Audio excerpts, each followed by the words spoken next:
Hey everyone, today we're going to make a Pokemon Fire Red and Leaf Green Viability tier list. This will be entirely dependent on how efficiently a Pokemon can complete this game, so factors like design or personal favoritism will be ignored, and things such as early availability and matchups into gyms and the Elite Four will be weighted pretty heavily. So this will probably be a pretty long video, and my speaking ability probably belongs all the way down here in the F tier. So please be patient with me, and apologies in advance if I rank your favorite pretty poorly. I hope to take feedback from this video to maybe remake this someday, as I'm sure I'll make some mistakes along the way. So with our highest tier, this is where the most broken, just easy playthrough Pokemon will go. And the F tier is the exact opposite. So your Pokemon that probably shouldn't be used, or maybe you should use if you're trying to really challenge yourself, those will go all the way down here in F. And keep in mind, everything is viable. You can beat this game with pretty much any Pokemon you want. I've actually played through these games once myself using only a Magikarp, which was pretty crazy. I used a lot of X items. I have a video on my channel which shows how I did that. But yeah, all that's just to showcase that you can really beat this game with anything. So don't be discouraged from using your favorites. Alright, so jumping right in, we're going to start with Bulbasaur. I have Venusaur down here as a sprite. I guess I'll just refer to them as their final evolution, but please keep in mind that this entails Bulbasaur, Ivysaur, Venusaur. The whole species evolution line will be entailed just through talking about the single Pokemon. And we are starting very, very strong with Venusaur. It is arguably the best starter choice. It certainly gives us the best early game, being good against Brock, Misty, resists Lieutenant Surge's electric attacks.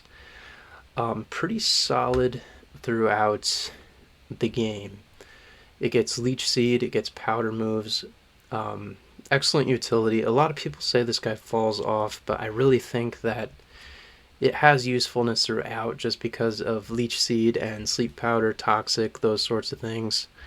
I am going to put it in the A tier, and I think that this guy will remain very, very high in the A tier as we move forward. It's a little limited by its move pool. It doesn't really get any poison moves. Sludge Bomb is a post-game TM, so it doesn't really get to use that. Its best grass move is Giga Drain, which only has 5 PP, which can be a little bit annoying at times. But all around, Venusaur is just extremely solid, excellent Pokemon. Probably the best starter choice by quite a bit. And just a really good Pokemon. One of the best grass options in the game. Grass does extremely well in Kanto. And I'm going to move on because we have a lot of other Pokemon to talk about. Alright, so up next is Charizard, and I think I'm also going to put this in the A tier with Venusaur, just because it is, I'd say, the best fire type in the game. Flying is also very good, but fire is just not as good in Kanto as grass is, and Charizard gives you a very, very difficult start to the game. It has a pretty good mid-game, which does give it some points, but it's not as good early game. It doesn't do super, super well late game. But regardless, Charizard is very strong. It gets access to stab, fire, and flying moves. It gets good coverage. It can learn Earthquake, Brick Break, Dragon Claw, all kinds of things. I think it belongs in A, but as we progress through the tier list, I think there's going to be a lot of Pokemon that fall between Venusaur and Charizard, because I do think that Venusaur is just a lot better overall. But that being said, I don't think Charizard is deserving of B tier, and it's absolutely not deserving of S tier. I think it's the weakest of the three starter choices by far, but it still deserves A, so it's going to sit right here. Blastoise is next, and this is my personal favorite of the three. But bias aside, I do think that it needs to fall right in between. All of the starters in this game are excellent. Blastoise is excellent. Don't get me wrong, these Pokemon, just because they fall shy of the S tier, it does not mean that they are bad by any means. My main issue with Blastoise is, although it is very strong, it's often chosen for speedruns. It does really well into the first several gyms. It does good against Brock. It gets Bite in time to do really well against Misty. But I don't think this guy scores as highly as Venusaur does because of just how many other good water options we have. Right, so with Venusaur, if you want a Pokemon of the same type, you'd probably have to go with either Vileplume or Victory Bell. I guess other grass options are Exeggutor, who I think is very good. But with Blastoise, you have all kinds of options, and I can scroll down and look at those. We have Gyarados, Lapras, Vaporeon, Tentacruel, just to name a few of the better water options, and Blastoise generally does the same thing. It's very good in speedruns because the water typing is just generally very good. And Blastoise is honestly just a very good carry throughout the game. I think it has a better mid and late game than Charizard, and it also has a very good early game. Definitely one of the stronger options, but I think it just falls a little bit shy of Venusaur. So we're going to put it right where it is in the middle of A. Alright, up next is Butterfree. And this might be a little bit of a surprising placement. The way I kind of have the tiers is S plus is extremely broken, S is very, very good, A is pretty incredible, B is great, and then I'd say somewhere in C is average. And a lot of people would expect Butterfree to be below average, but I think that Butterfree is actually, honestly, at least in B. And that might surprise some people, but Butterfree actually has a really good ability called Compound Eyes. And Compound Eyes raises accuracy enough that Butterfree basically never misses its sleep powders. So the accuracy of sleep powder goes all the way up to around 97.5%. I think that's exactly what it goes up to with the ability, which is pretty close to Spore, which is the only 100% accuracy sleep move, and that move is not very widely distributed at all. I think in this game the only Pokemon that gets it is Parasect. So Butterfree being much faster than Parasect, being available very early, it can basically put just everything asleep, no problems at all. It barely ever misses thanks to Compound Eyes. If it ever misses at all, you could probably go through a whole playthrough, get very lucky and not miss any of your sleep powders. On top of that, it gets Dream Eater, it gets Psychic. Unfortunately, Bug is physical in this game, so you don't really get the special Silver Winds or anything like that. But Butterfree is just generally kind of slept on, no pun intended, with the sleep powder there. It does a really good job as a utility mon, putting things to sleep. It really can get you out of some tricky situations.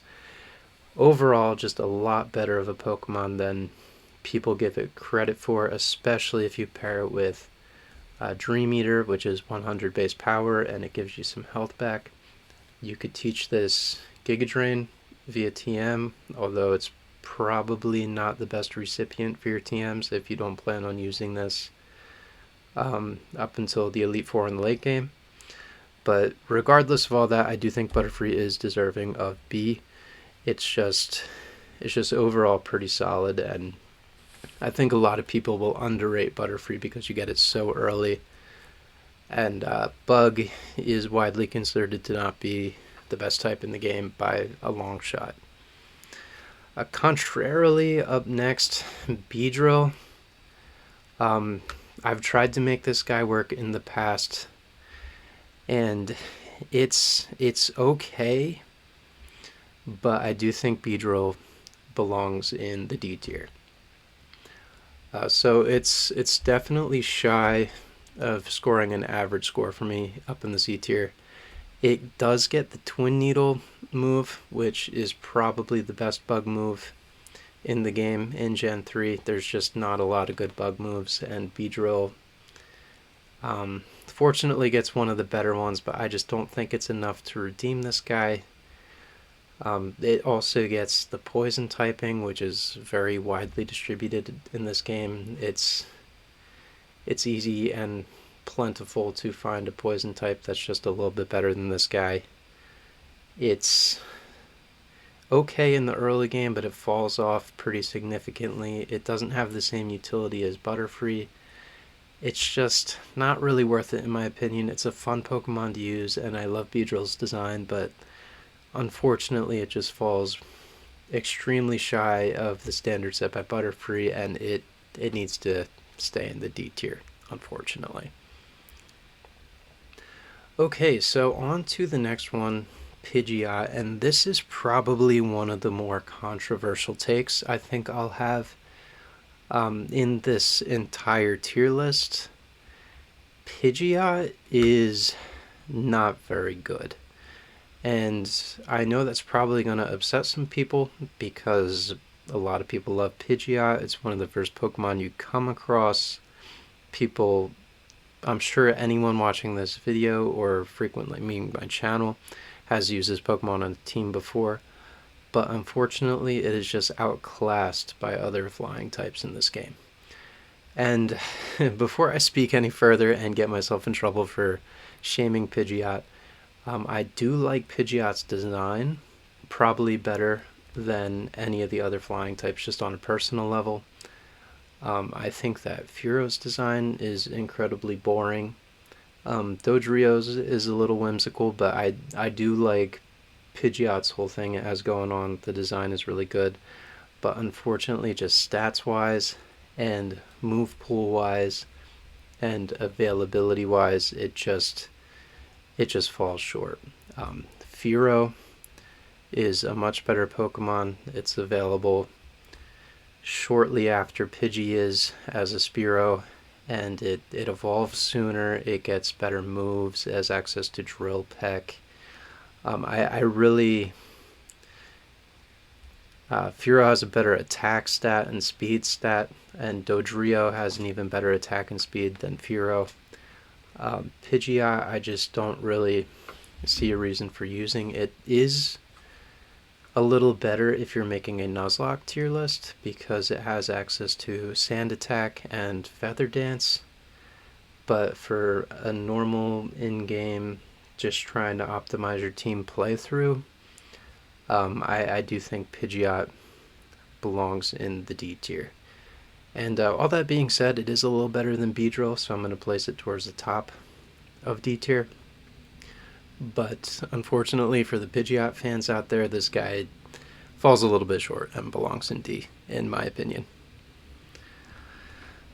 With that out of the way, this one might be another surprise. Raticate, you get it super early on, but unlike Pidgey, it does have a bit of a niche. I'm going to put this guy in B.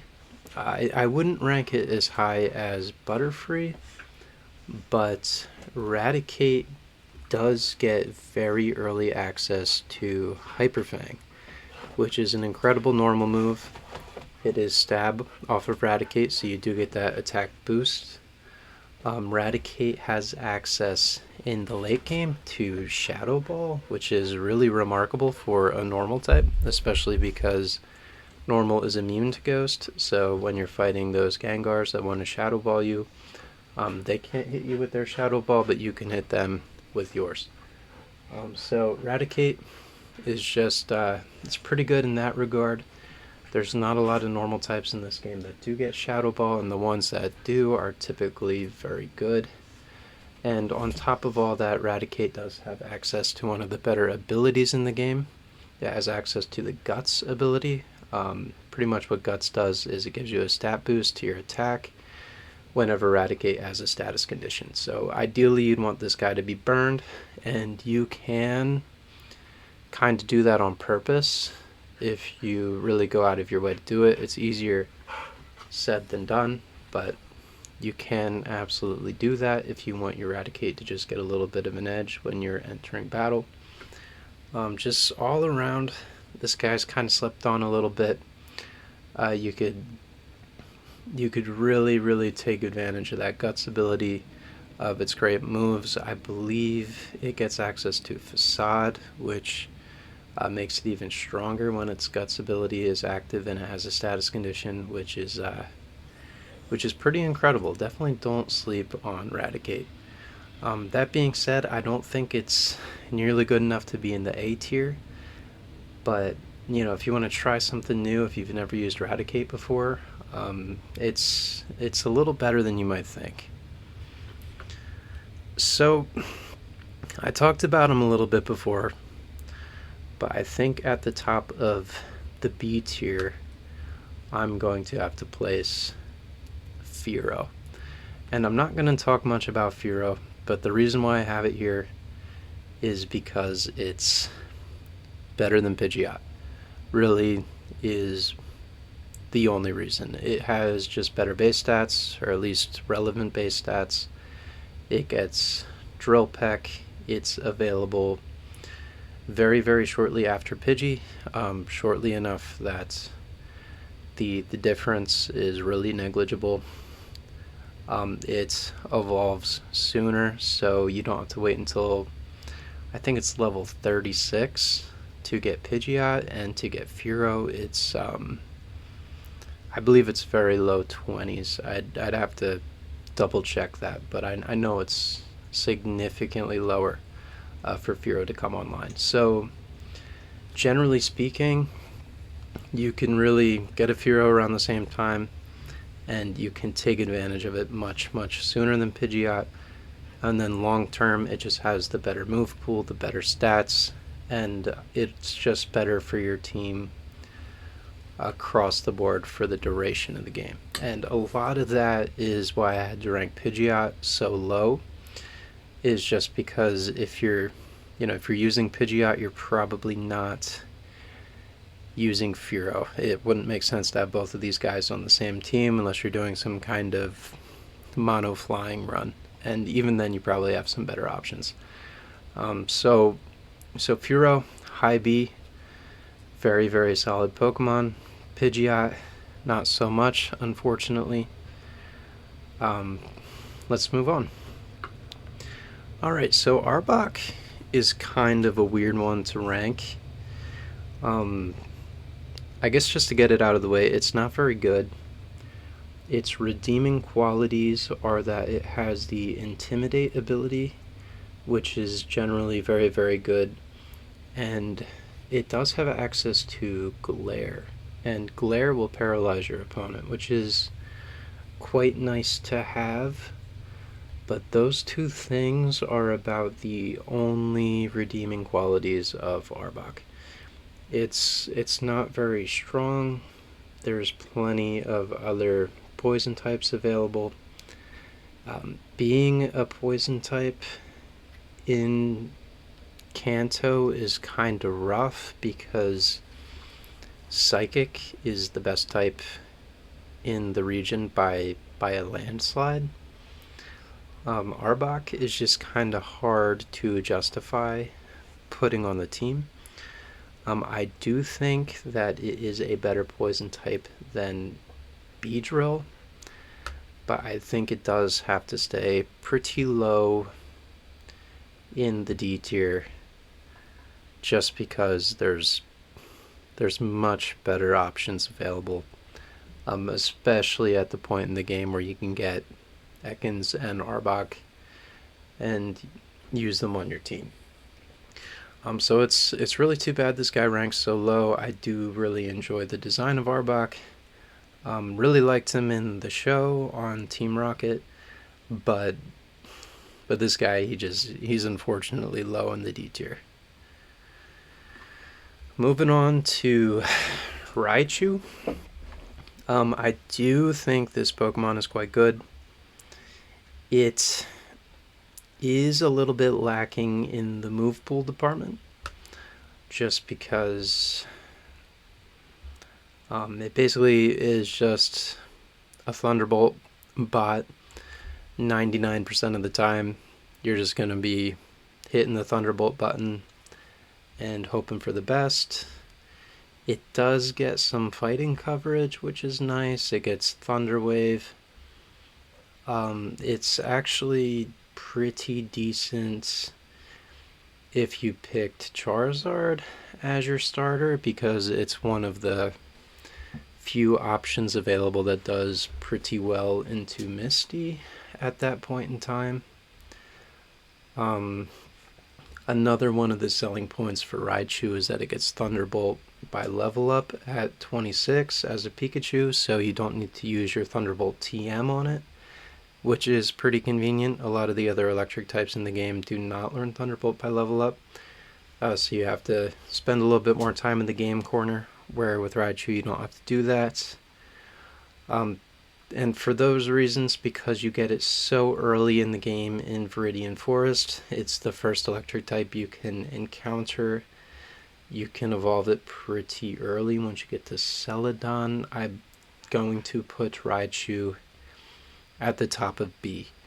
It's not quite in the A tier with the starter Pokemon. I don't think it's nearly as useful as those, and it doesn't deserve to be in the same tier as those Pokemon. But that being said, it is very good. It has a lot of utility. It's available super early.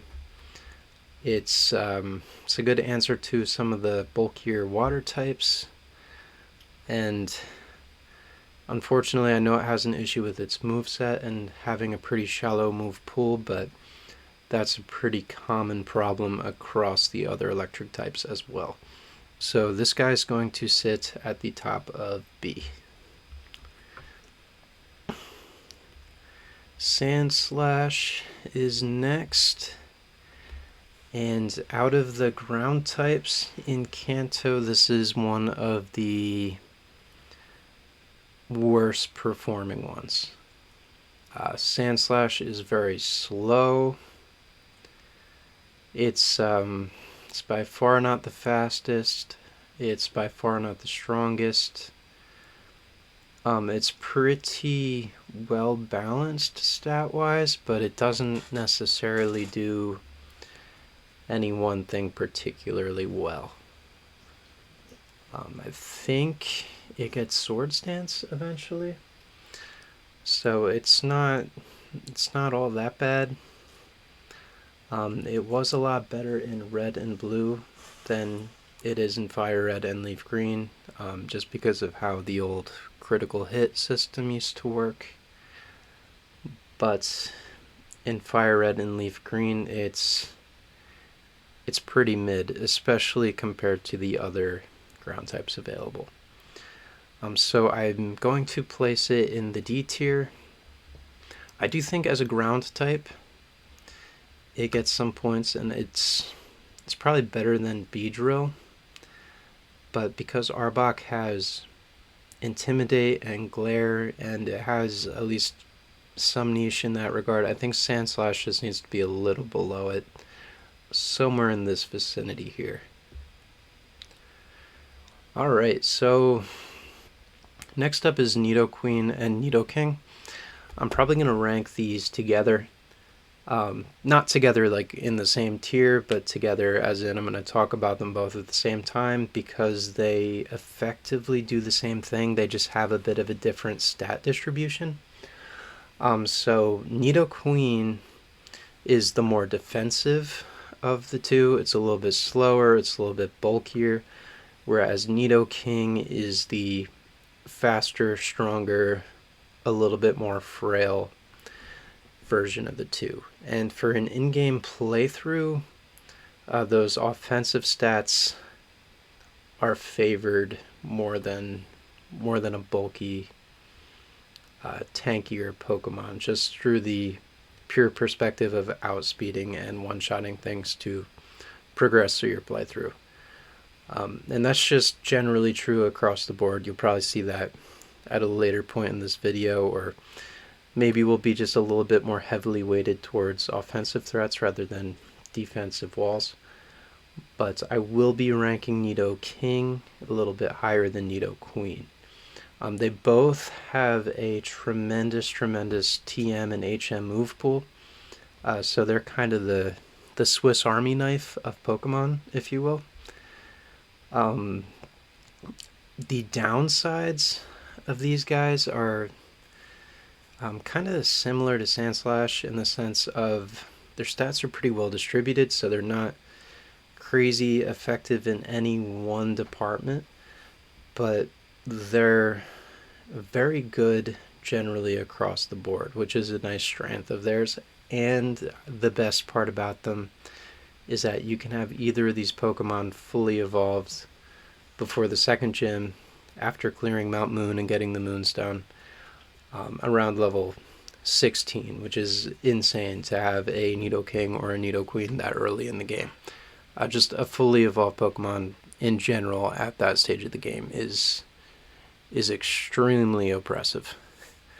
So if you've seen any of my best team videos for Venusaur, Blastoise, or Charizard, you'll know that Nidoking is literally in all three of them. It gets Earthquake, Mega Horn, it gets Bolt Beam coverage, which for those who don't know, that's Ice Beam and Thunderbolt. They combine very well to pretty much hit everything for at least neutral damage. And Nidoqueen has the same privilege. But because Nidoking is on so many of those team builder videos I've made, and you get this thing so early on, I can't help but to put it in the S tier. And it'll probably be towards the bottom of the S tier. Nidoking is quite flawed in the sense of just that its best move, Earthquake, isn't available to it until you beat the 8th gym and you get the TM from Giovanni. But the dig TM that you get in Cerulean City is super serviceable up until that point, and you also get that extremely early, and it'll carry you basically all the way to the end. So this guy's going in S. Nidoqueen is worse enough to go in the A tier, but I do think that it's a little bit better than Charizard. So we're gonna pop this right here. Alright, so that was kind of a long one, but we got two Pokemon out of the way. Next up is Clefable. And Clefable, very, very similarly to the Nidos, also can be fully evolved before you get to the second gym using your Moonstone. One of the really cool things about Clefable is right outside of Mount Moon, there is the tutor for Mega Punch or Mega Kick. Both are really, really strong normal moves, which you eventually probably want to swap out for something else. But one gym badge in, these are really strong options. Clefable takes advantage of them very well as stab moves, and you can generally do really good work with Clefable. It also can learn basically every TM you can name. Its move pool is extremely vast. You can use Clefable kind of just to fill gaps in your team. So, if you need an electric move, you can teach it a flamethrower, or, electric move like flamethrower. No, an electric move like Thunderbolt, you can teach it Ice Beam. It gets plenty of normal moves. It's really good utility-wise to fill gaps in your team. and performs pretty well for the majority of the game. Um, because the Moonstone is so limited and you don't get very many, I am going to have to rank it a little bit lower than Nidoking and Nidoqueen, mostly because just the opportunity cost exists of if you use your Moonstone on Clefairy, you can't use a Moonstone on the Nidos just because you only get one. So I think I'm just going to place Clefable right at the bottom of A because it's not quite as good as these guys and you can't really use both concurrently. But Clefable, really, really solid. It's just, I don't think it's quite as good as the Nidos, especially because the Nidos come online basically right away with Dig, and they can just absolutely stomp on Lieutenant Surge for you. It makes that gym super, super easy. So if you, especially if you're running Blastoise, or if you've over leveled your Charizard to the point where it is now a flying type and is weak to electric, these guys are super invaluable at that point in the game where there's not a lot of ground types. I think your only other options for the third gym are Diglett, Dugtrio, and maybe Geodude at that point. Um, so yeah, I'd run the Nidos over Clefable, but Clefable also very good. Alright, so I kind of rambled there for a little bit, but up next is Ninetales. And Ninetales is a leaf green exclusive. There's other fire types available that I do think are better, but Ninetales is still very good. I think I need to place Ninetales probably in the B tier, and I think within the B tier it needs to just be a touch above Butterfree. And the reason why is basically almost because there aren't a lot of fire types in this game, especially between the version exclusives. You got Ninetales for Leaf Green, Arcanine for Fire Red, and then outside of that, there's, if you look down here, there's Rapidash, Magmar, Flareon, Moltres if you're comfortable using legendaries, and that's basically it. So if you didn't pick Charizard, you really only have 2 or 3 options for your fire type if you want to use one.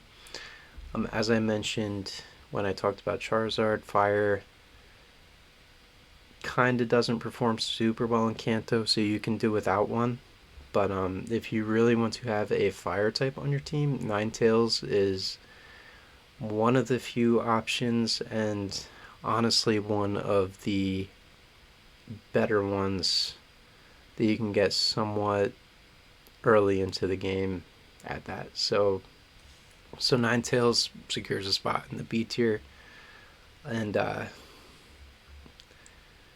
yeah, I really don't have much else to say about Ninetales. Unfortunately, it's a solid mon and it belongs in B.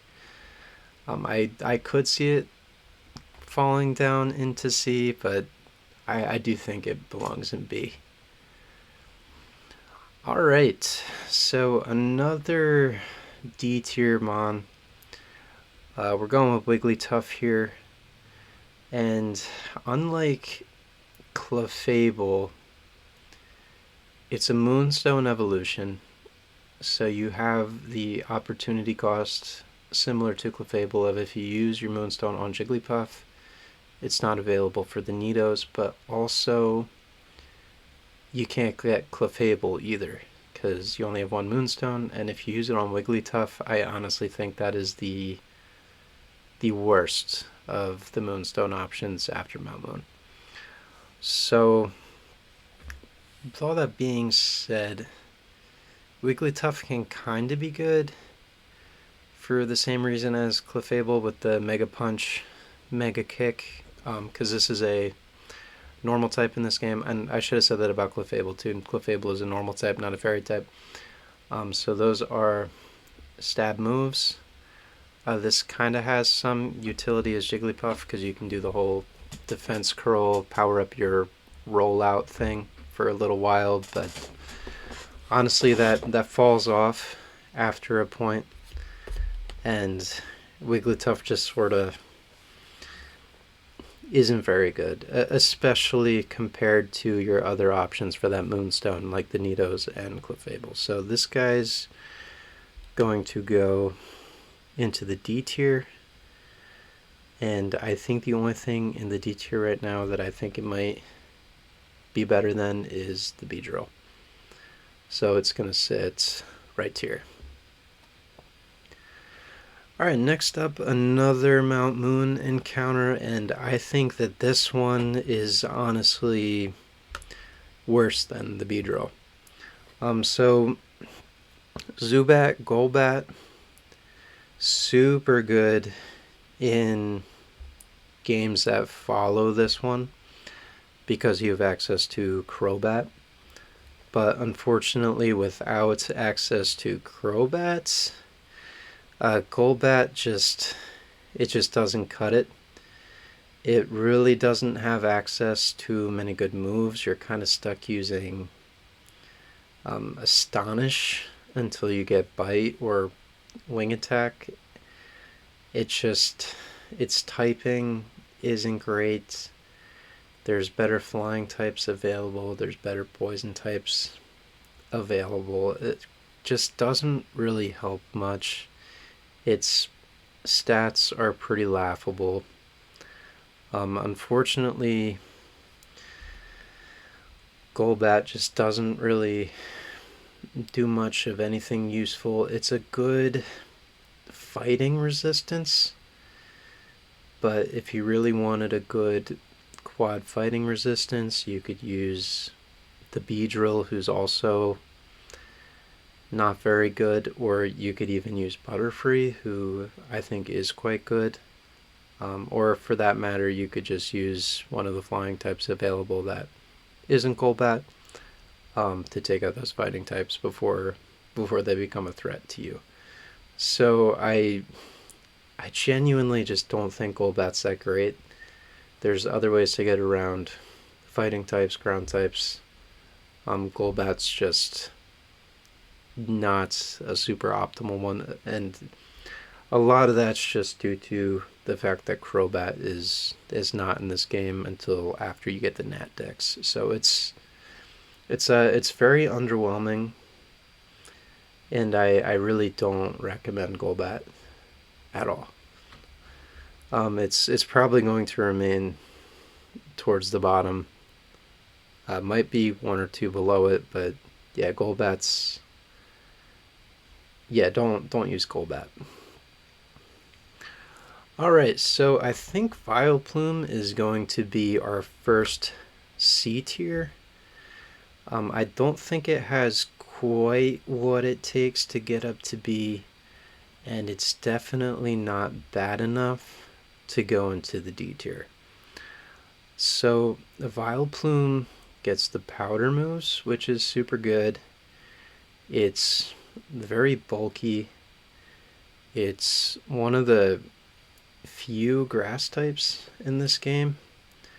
Well, I guess there's a fair amount of grass types, but it's definitely one of the ones you can get early on that isn't Parasect. It's a Fire Red exclusive, keep that in mind. I do think that Victory Bell, who shares its typing, is a little bit better, which is probably why, or at least some of the reason why I think it's a C. And it doesn't really do anything particularly interesting. It's a decent wall. I guess you could poison stuff and do the whole Giga Drain synthesis thing and just wall things out. It's definitely not bad, but I just think there's better options, especially for getting around water types. It avoids the D tier because when you get it, It's very good into Misty. You can use it to beat Misty's gym, and it does well into Surge. And then it kind of holds its value after that, but it doesn't necessarily perform super, super well into anything other than maybe Giovanni after that, unless I'm misremembering how useful this guy is. I really think it's just a really good contender to be a C tier mon. It's probably going to stay towards the top of C because honestly, it is pretty good, but it's very slow. It doesn't have much of a real niche. It doesn't really utilize the poison typing well because poison is physical and Vileplume is a special attacker. Um, it's definitely more of a wall on the physical side, and quite frankly, poison types in this game just kind of they just are ruined by the psychic types that are extremely oppressive. I'd be surprised if there's a psychic type that is anywhere below the B tier. Psychic is just extremely good. A lot of that's just due to, no dark types. Magnemite's the only steel type. There's no ghost other than Gengar. The bugs are pretty bad. Um, Poison is everywhere. Psychic is just extremely oppressive, which really holds slow poison types back, like Vileplume, especially from being an effective tank.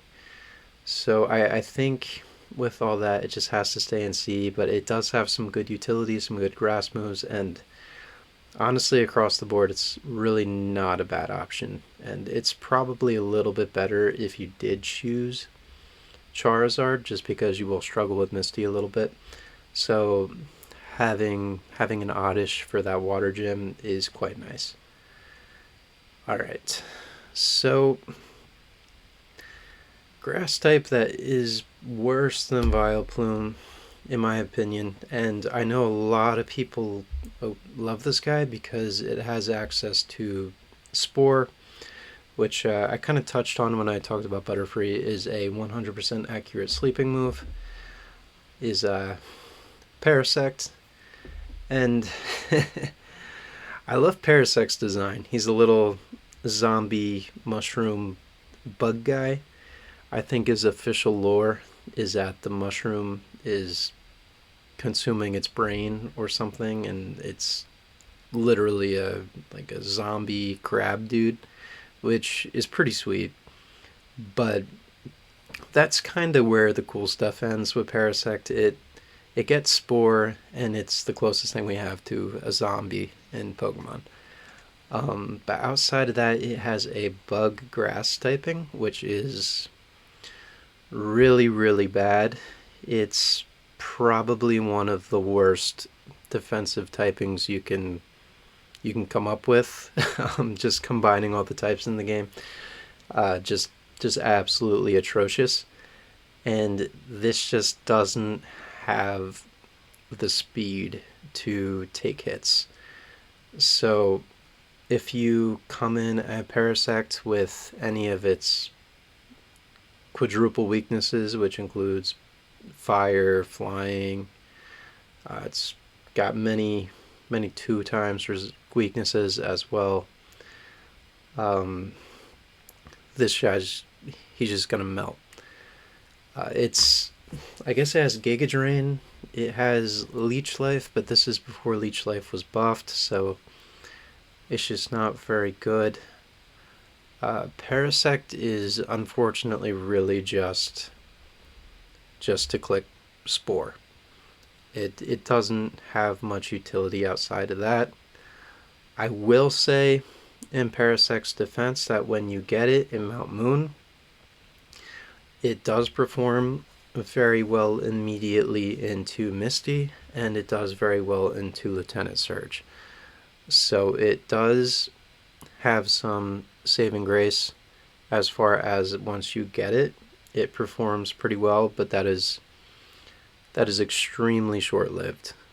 After that, it falls off pretty tremendously. It gets one-shot by pretty much everything in the game because of its horrible speed and defensive typing. So because of all that, I have to put it just below Arbok here, right in the D tier. And I have seen people use this effectively. It's pretty good for if you want to use agility and baton pass and get some speedy spores and some nonsense going with this guy, but it just, generally speaking, is pretty bad. And if you were going to do some kind of challenge run, this guy's probably really fun to use, but as far as efficiency completing the game, it's ranking very, very low. So next up is Venomoth, and for a lot of the same reasons as who? I don't remember what I was going to say there. Lost my train of thought. Sorry, I'm recording this in one take. But I truly think Venomoth is just a little bit of a worse Butterfree, which really works against it because it is available later than Butterfree. So when I say it's a worse Butterfree, it gets all the powder moves that Butterfree gets, but it doesn't have that compound eyes ability that boosts the accuracy of them, so you're just kind of clicking on sleep powder and crossing your fingers hoping that it hits. It does have some strengths. It learns Psychic, which is always good, but Butterfree does as well. So, there's really no reason to use this over a Butterfree. The shield dust ability is pretty good. It protects you from the secondary effects of attacks, but it's really not enough to keep Venomoth out of D tier. So for all that, I think I need to put Venomoth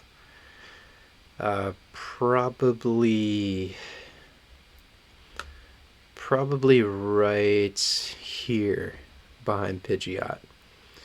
It's just not very good, unfortunately.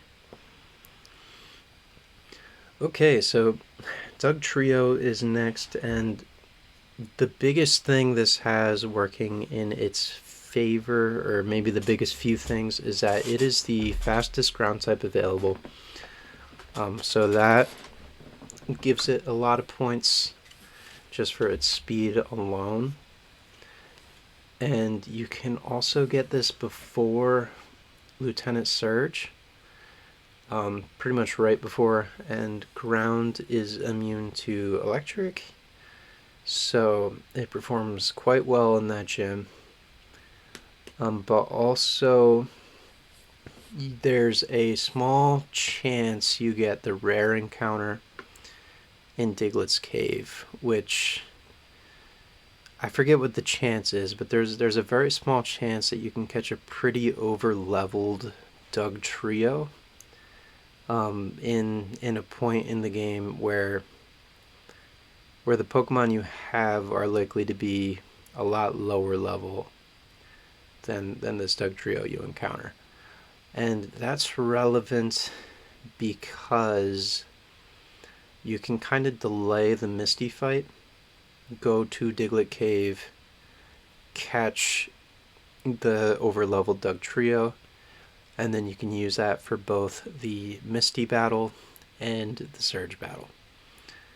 One of the other benefits of Dugtrio is that it doesn't share the poison typing that Nidoking and Nidoqueen have, which, as we've talked about pretty extensively, poison is almost always a bit of a hindrance just because it's weak to Psychic.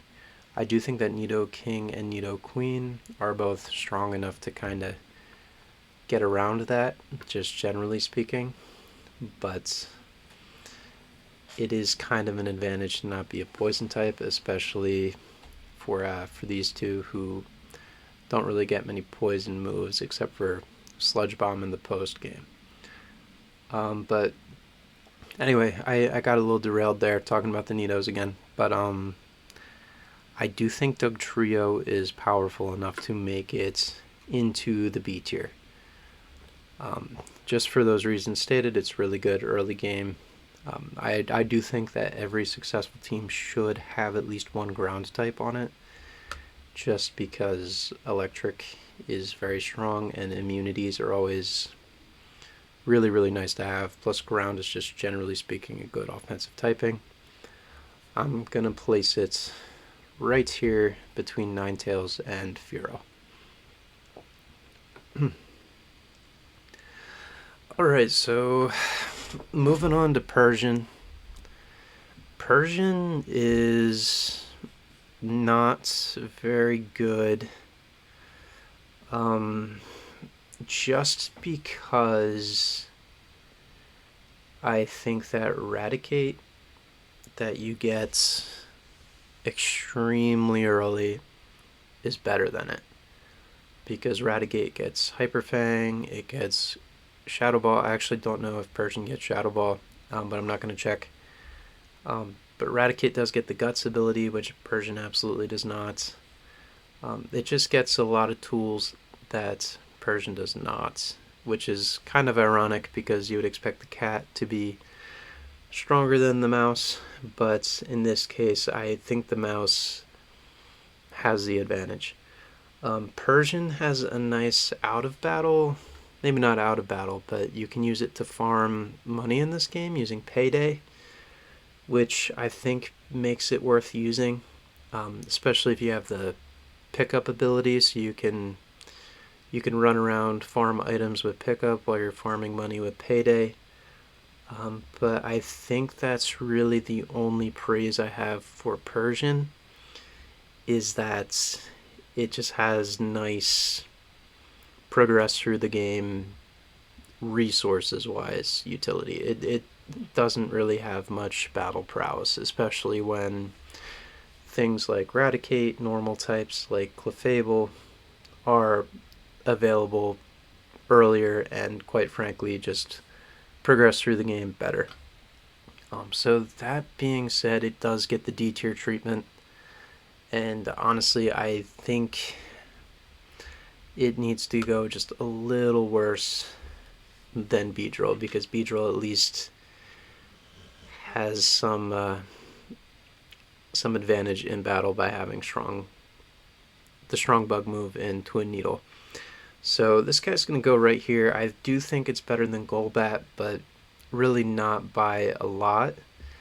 It just kind of earns the spot above it because of that Payday money farming ability to use pickup and thief items and just kind of farm some cash ability, whereas Golbat's pretty useless across the board, if I'm being honest. I'm being pretty mean to Golbat, but yeah, that's where I'm going to place Persian. Alright, so Golduck is honestly very good. A lot of people probably don't think so, and the reason why people don't think so is because by the time you can actually get Golduck, there's better water types available than Golduck. So, before you can get Golduck, you could get Gyarados, you can get Lapras, you can get Vaporeon, and kind of at the point in the game where you can actually utilize a Golduck, it's pretty much like the second or third best option. Maybe I'm being a little too generous there, but long story short, it's not the Pokemon you would pick at that point in the game. What makes Golduck so good, though, is that it gets access to Calm Mind, which raises your special attack and special defense by 1 stage. Calm Mind is very good. Calm Mind is a huge difference maker as far as just setup and general strength and battle prowess and all that go. It's just a extremely good setup, but Golduck, I think, is cursed to live in the B tier. Probably above Ninetales because the water typing is a little bit better than the fire typing in these games. Honestly, probably a lot better. But yeah, it's definitely a cut above. I'd imagine a lot of water types that I'm going to put in the C tier, strictly because of that access to Calm Mind that those other Pokemon don't get. Calm Mind is just extremely useful, especially when paired with Surf, Ice Beam, that kind of thing. So Golduck going right into B. Alright, so this is another one that I might get some comments about. I'd imagine some people will disagree with my placement of Primeape. And the reason why is because I am very high on Primeape.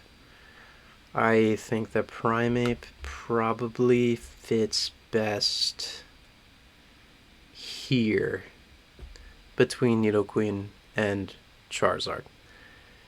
And the reason why is because I think that Primeape is genuinely the best fighting type in the game, viability wise, which is probably a pretty hot take, just because I'm sure when I say that, there's a few other fighting types that come to mind, and I'll get there. But the big reason why I like Primeape in A is because you get this guy directly next to Viridian City super early in the game. It's basically mandatory to have one of these if you chose Charmander to get through Brock. And I don't care if you keep it on your team long term, but that's just the easiest way to get through Brock if you're not relying on Venusaur and Blastoise.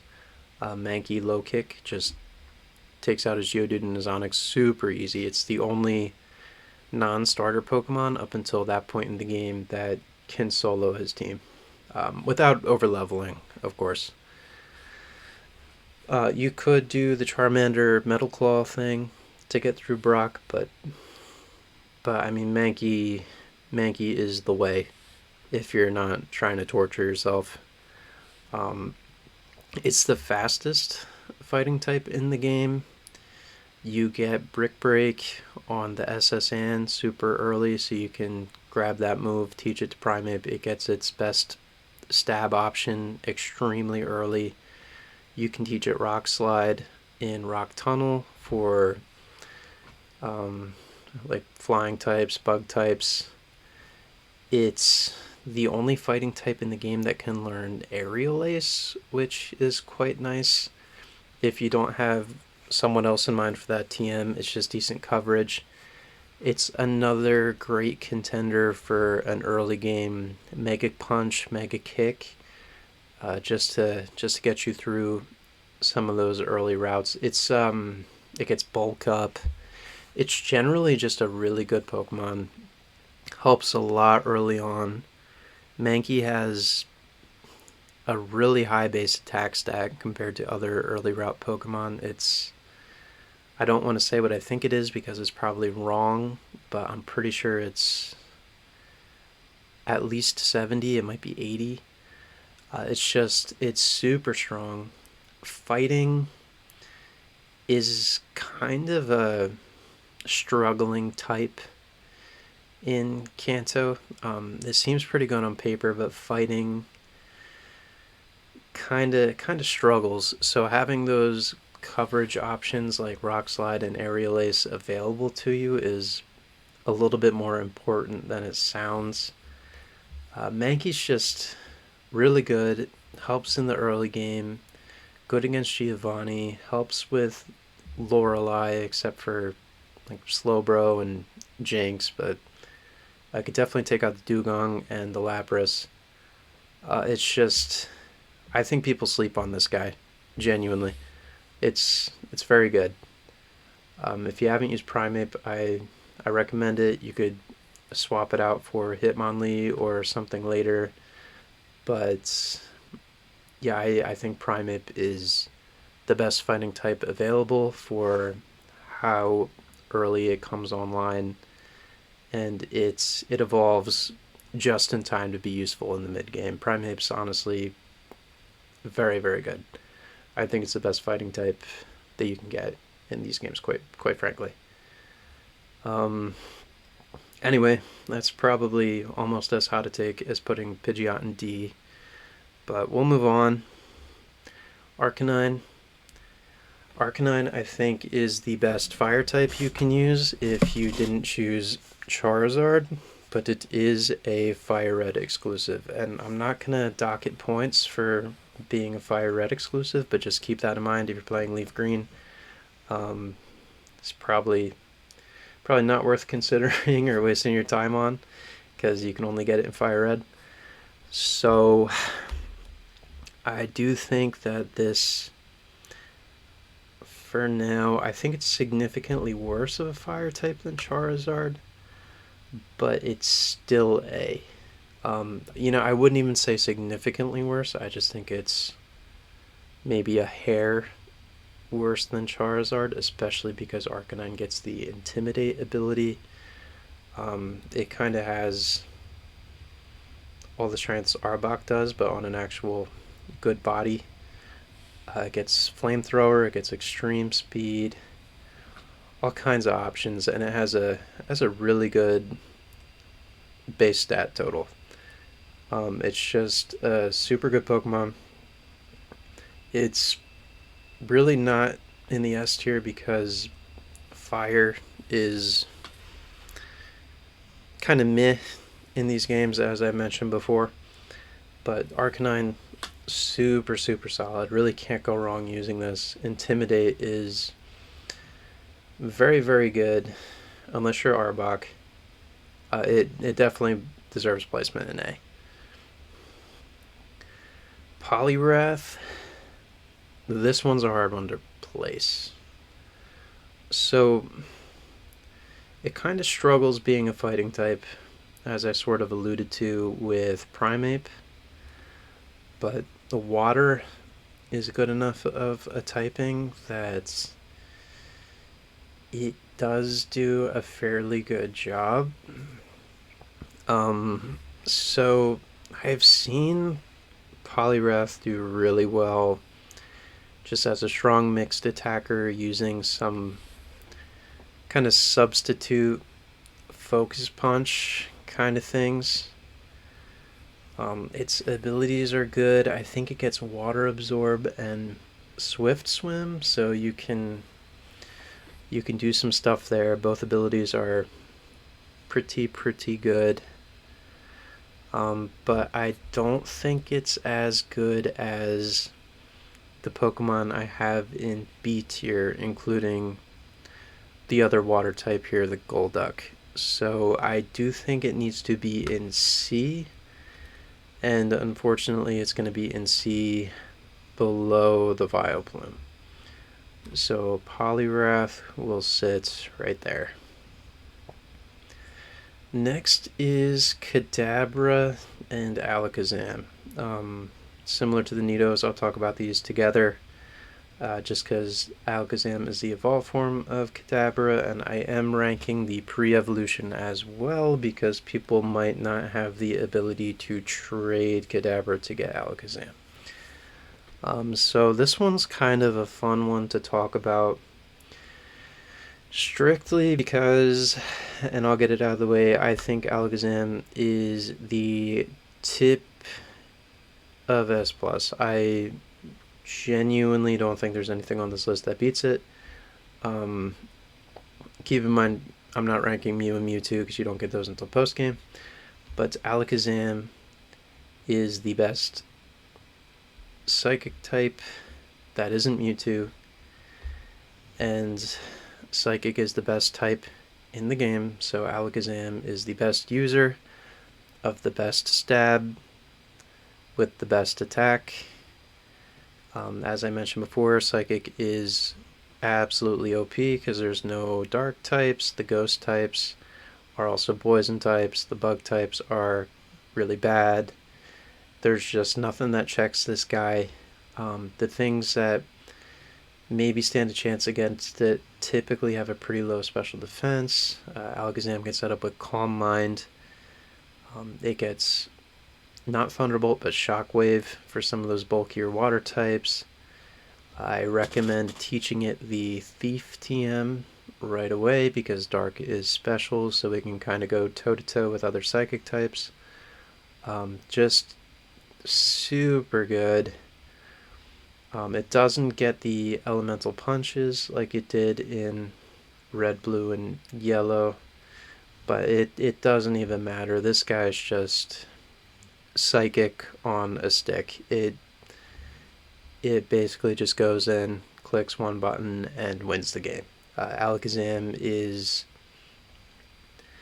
hands down one of the best things you can use, and it's all the way at the top of S plus because you can have it fully evolved completely online by level 16 if you have access to trading, which is not even up to the second gen. So keep that in mind. Alakazam, extremely good, extremely early. If you've used one, you know I don't think anyone's going to debate me. It's all the way at the top of S plus. Kadabra, also very good. Its stats are a lot better than people give it credit for. It's got one of the highest special attacks and speeds, even as a not fully evolved Pokemon.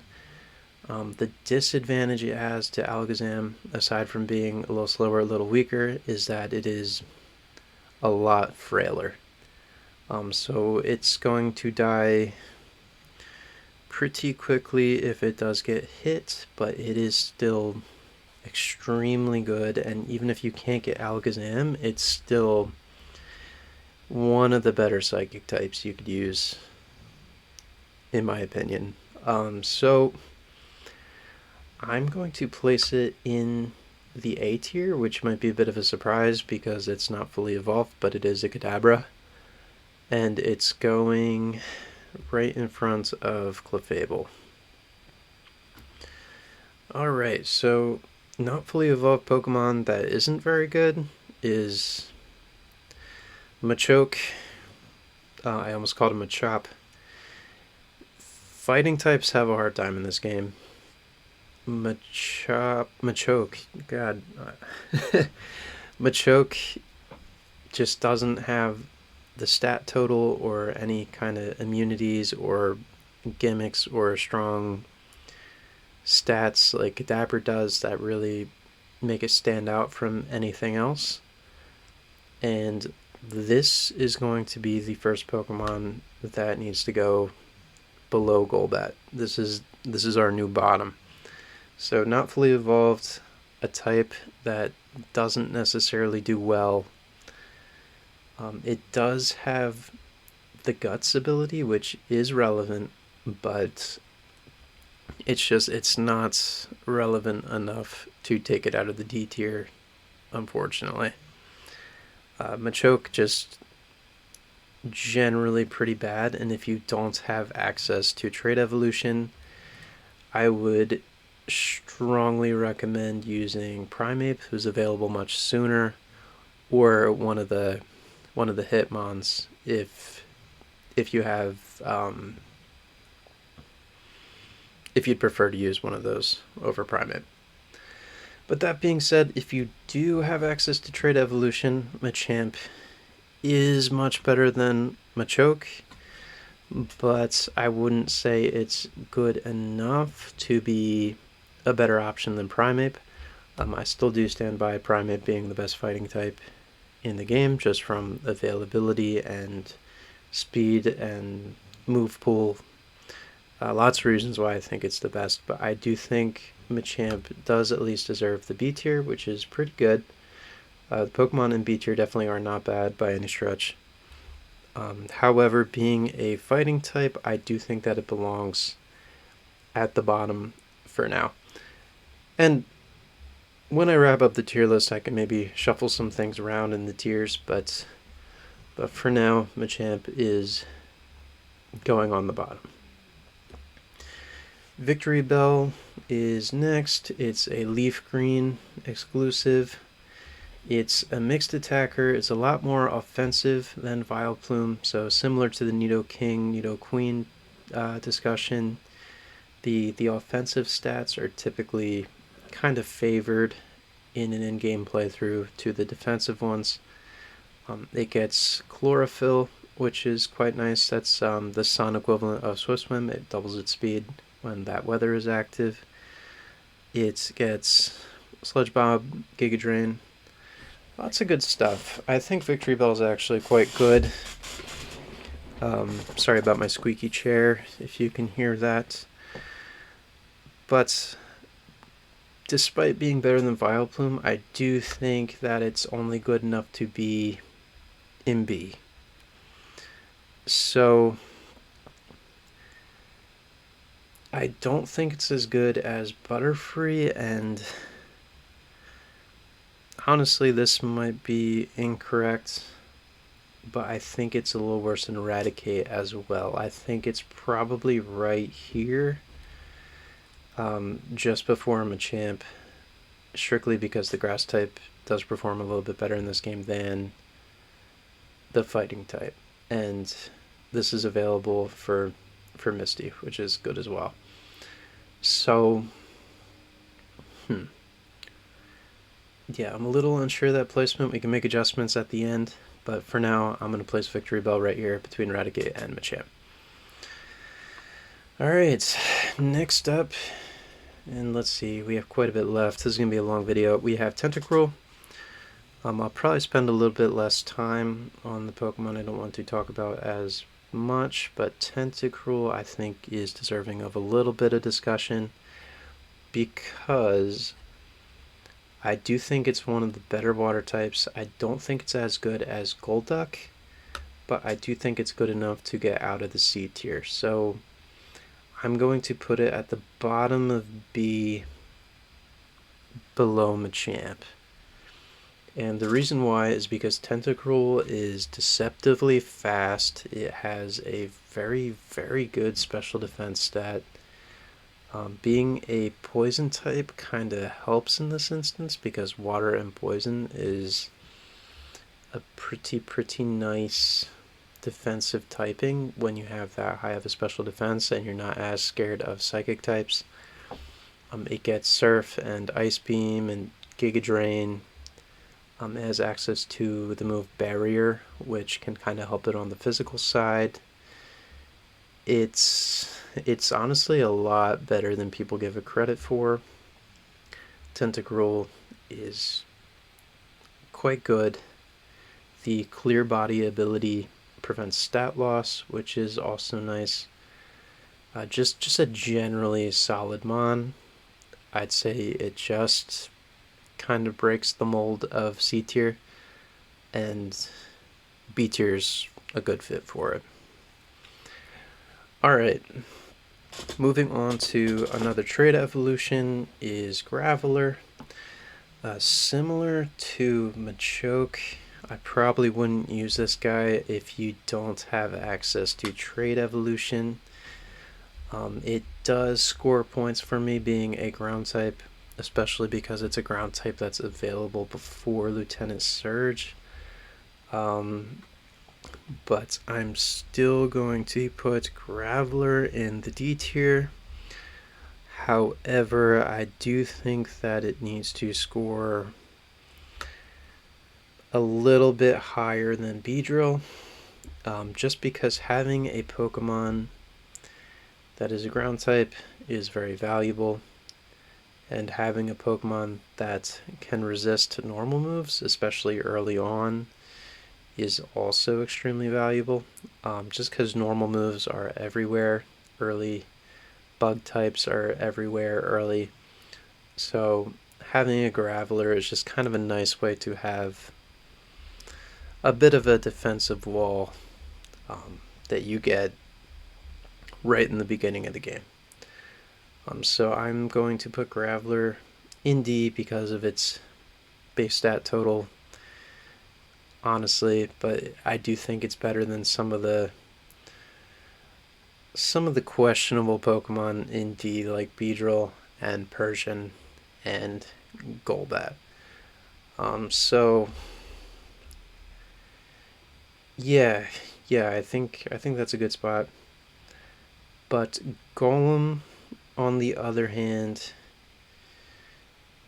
we're probably gonna have the biggest gap between Graveler and Golem as opposed to the other trade evolutions. Because Golem is very good, and I think it probably goes up here just above Kadabra. It's definitely one of the better rock types in the game. I'd argue it's one of the better ground types as well. It's just very good. You can definitely get out of some sticky situations with Explosion or Self Destruct. Rock Slide's available very early. Same things I kind of said about Graveler. It resists normal, which is good. So even as a Geodude, it does quite a lot. It's very good into trainers like Koga and Blaine. It does okay into Giovanni, being a ground type that can hurt as rock types, but it's a little bit, dangerous to use a Golem who's also weak to ground. It's just, no pun intended, it is solid. It is very good. Golem is just a welcome addition to any team. And yeah, I think it's deserving of A. I'd say this placement's probably correct. It might need to go maybe just a hair behind Kadabra, but I think I like where I have it right now. Alright, so another Pokemon that's probably not very good. I do think that Rapidash is probably the weakest of the fire Pokemon that are available. It kind of gets the short end of the physical special split. It really wants to use its physical stats, and fire is a special type, so it just doesn't really perform well. It's pretty fast, but it just doesn't hit hard enough to do what it wants to do. I will put it in D tier, but I'm probably going to put it above some of the others in this category just because the fire typing is a little bit harder to come by. I think it needs to probably go right here behind Sandslash. And I'm fairly happy with that placement. Alright, so next we got Slowbro. I hope nobody watching is counting how many times I say alright so between Pokemon. I've probably said it as many times as there are Pokemon on the list. But Slowbro kind of automatically goes to the upper half of this list, being a water psychic type. Both of those typings individually are very good. So you match those typings together, and you also get a Pokemon that's very, very good. So, as the name would suggest, Slowbro is slow, and that does affect its ranking pretty heavily. So it's still extremely good despite its speed because it gets things like Psychic, it gets Surf, it gets some pretty crazy coverage moves. It gets Flamethrower, which is which is really cool for a water type. Slowbro is really solid across the board. It's an excellent tank. It can take a lot of hits. But in a playthrough, being slow is kind of a hindrance, despite this thing being so good. So it does miss the S tier, despite being such a good typing, just because of its speed. You get it pretty late, so availability is another factor. I do think that it needs to go just a little bit behind Clefable, and it's going to make the bottom of A, at least for now. Alright, so, I said it again. Another Pokemon that's super good. Honestly, I don't think people talk about this one enough when it comes to an electric type, but Magneton is actually really good.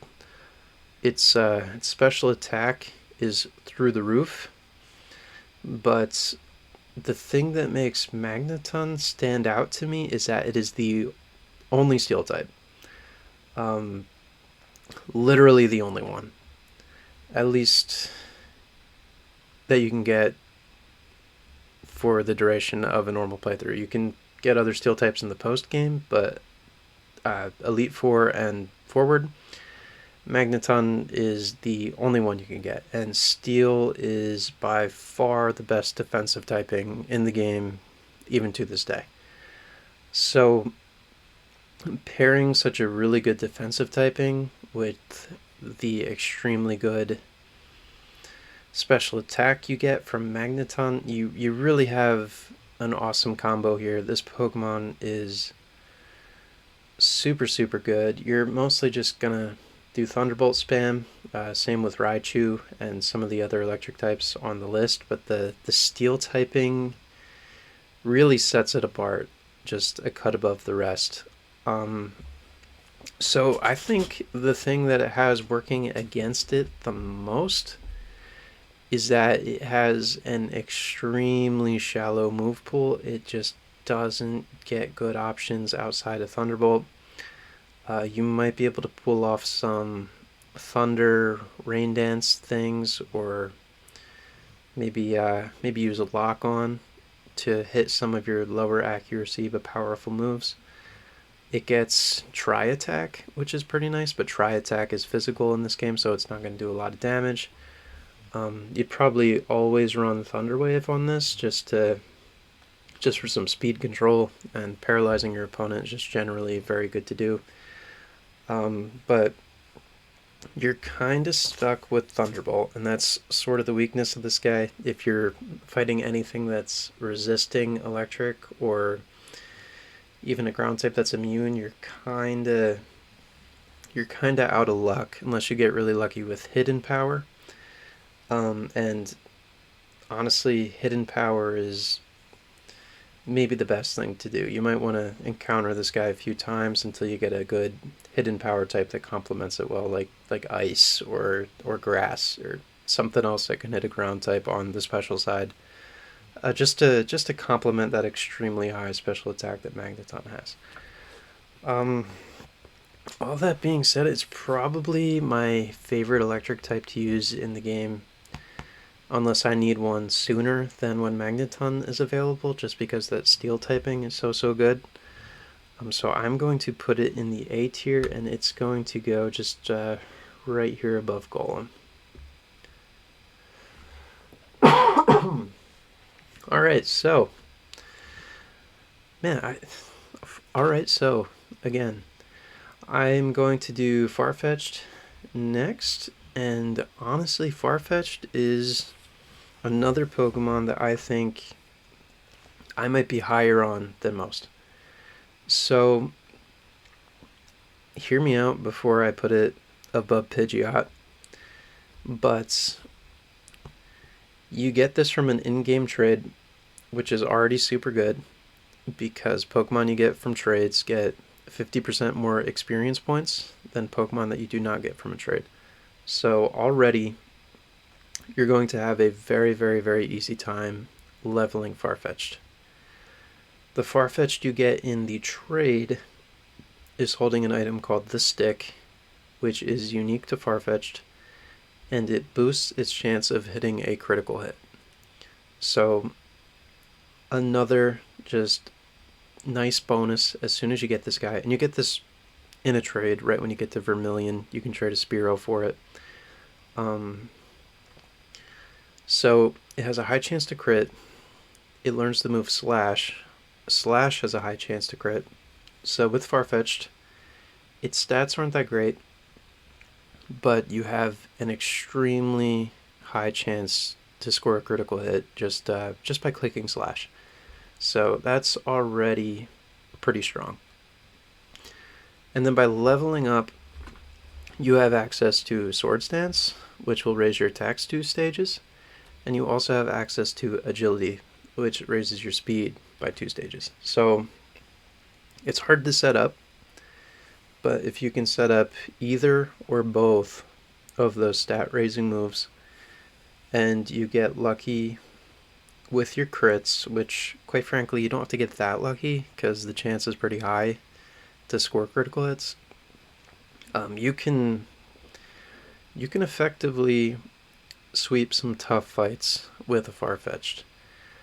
It's still gonna go in the D tier because setting up the Swords Dances and the Agilities is a lot easier said than done. It just doesn't have the bulk to take hits while you're setting up. But if you can pull it off, Farfetch'd honestly is kind of the MVP of some fights if you can pull off the strategy well. So I think it honestly goes here above Pidgeot, which I'm sure a lot of people are going to give me a hard time for.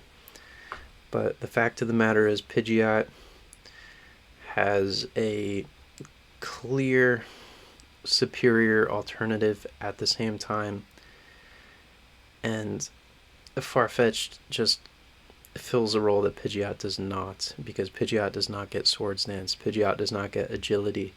So the fact of the matter is, I think it's just more versatile in the sense of it does things that Pidgeot doesn't, and it does things that Fearow does not.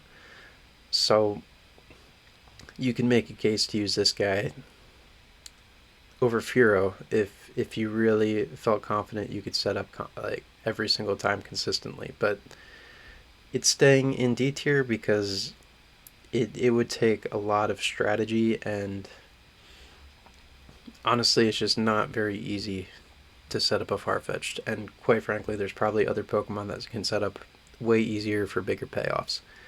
So with that, Farfetch'd is going in the D tier, but I'm sure as an upset to some people it is a lot higher in my opinion than Pidgeot. Okay, so kind of staying on the theme of talking about birds, Dodrio is a direct upgrade to Fearow. Just in terms of attack, speed, moveset, it gets physical tri-attack, which is ridiculous. Dodrio is really in every way a straight upgrade to Fearow, and Fearow in every way is a straight upgrade to Pidgeot. That being said, I think the gap between Fearow and Dodrio is smaller than the gap between Fearow and Pidgeot, just because these guys are available around the same time, and Dodrio isn't available until much later. I think I'm confident you can get one before Erica, but it's kind of not optimal to have to kind of go out of your way to get this guy before that fight. But if you really need a flying type at that stage in the game, this is by far the best one to pick up. So with all that, I think I need to put it just right here below Arcanine. Oh, excuse me. And it's just going to sit here in A as the best flying type in the game that's not a legendary or a Charizard. It's just it's super good, solid all around, really high attack, really high speed, If you haven't used this one and you've used Pidgeot or you used Furo, I highly recommend trying to incorporate this onto your next team. Next Pokemon is Dugong. Sorry, I'm struggling with my voice a little bit here. Dugong is a water ice type. It's actually quite good because of the thick fat ability. And what that does is it reduces damage coming in from ice and fire attacks. And Dugong gets Surf, it gets Ice Beam, it really gets all the good stuff that the water types do. I don't think it's as good as Golduck, and I don't think it's as good as Tentacruel. So I'm going to put this in the C tier. It's probably going to stay at the top of C, but in my opinion, Dugong is probably like the most C Pokemon that exists. It's just super average. It does what it does well, but not too well. It yeah, it's a good sea Pokemon. It lives in the sea. It's really just as sea as a Pokemon can get. Um, Honestly, it might be pushing B a little bit, but I do think that it kind of is the king of the C tier, in my opinion. Moving on, we have Muck. As I stated previously, poison types are kind of oversaturated and honestly not quite that good. But Muck is honestly pretty decent. It has good special defense, it gets good poison moves, it gets Brick Break. You can really be annoying with Minimize if you want to do evasion stuff. So you could kind of spam Minimize, go for Toxic, go for Focus Punch, throw some Sludge Bomb in there. So I think as far as poison types go, Muck is actually pretty decent. However, to do all that, you have to do quite a bit of setup with Minimize. Muck is very slow, so it's going to take a lot of hits. I think it's a very good contender for the C tier. And unfortunately for Muck, I don't think it's as good as Poliwrath is, so it is going to sit right here in the back for now. So Cloyster is next. It's a Fire Red exclusive, another water and ice type.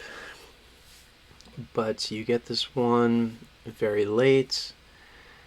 It has a lot of physical defense, which is cool, but its special defense is really, really bad.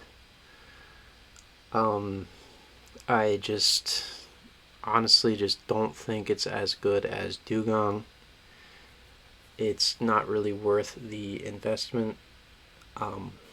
Just when you can finally get a shelter, it's not really worth your time to grind up a Cloyster, especially because there's other options available at that time, like Lapras, which quite frankly is just a lot better than Cloyster is.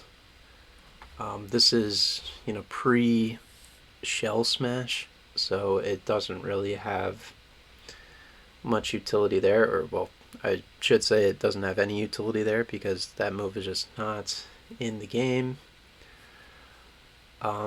Yeah, Cloyster's just kind of bad.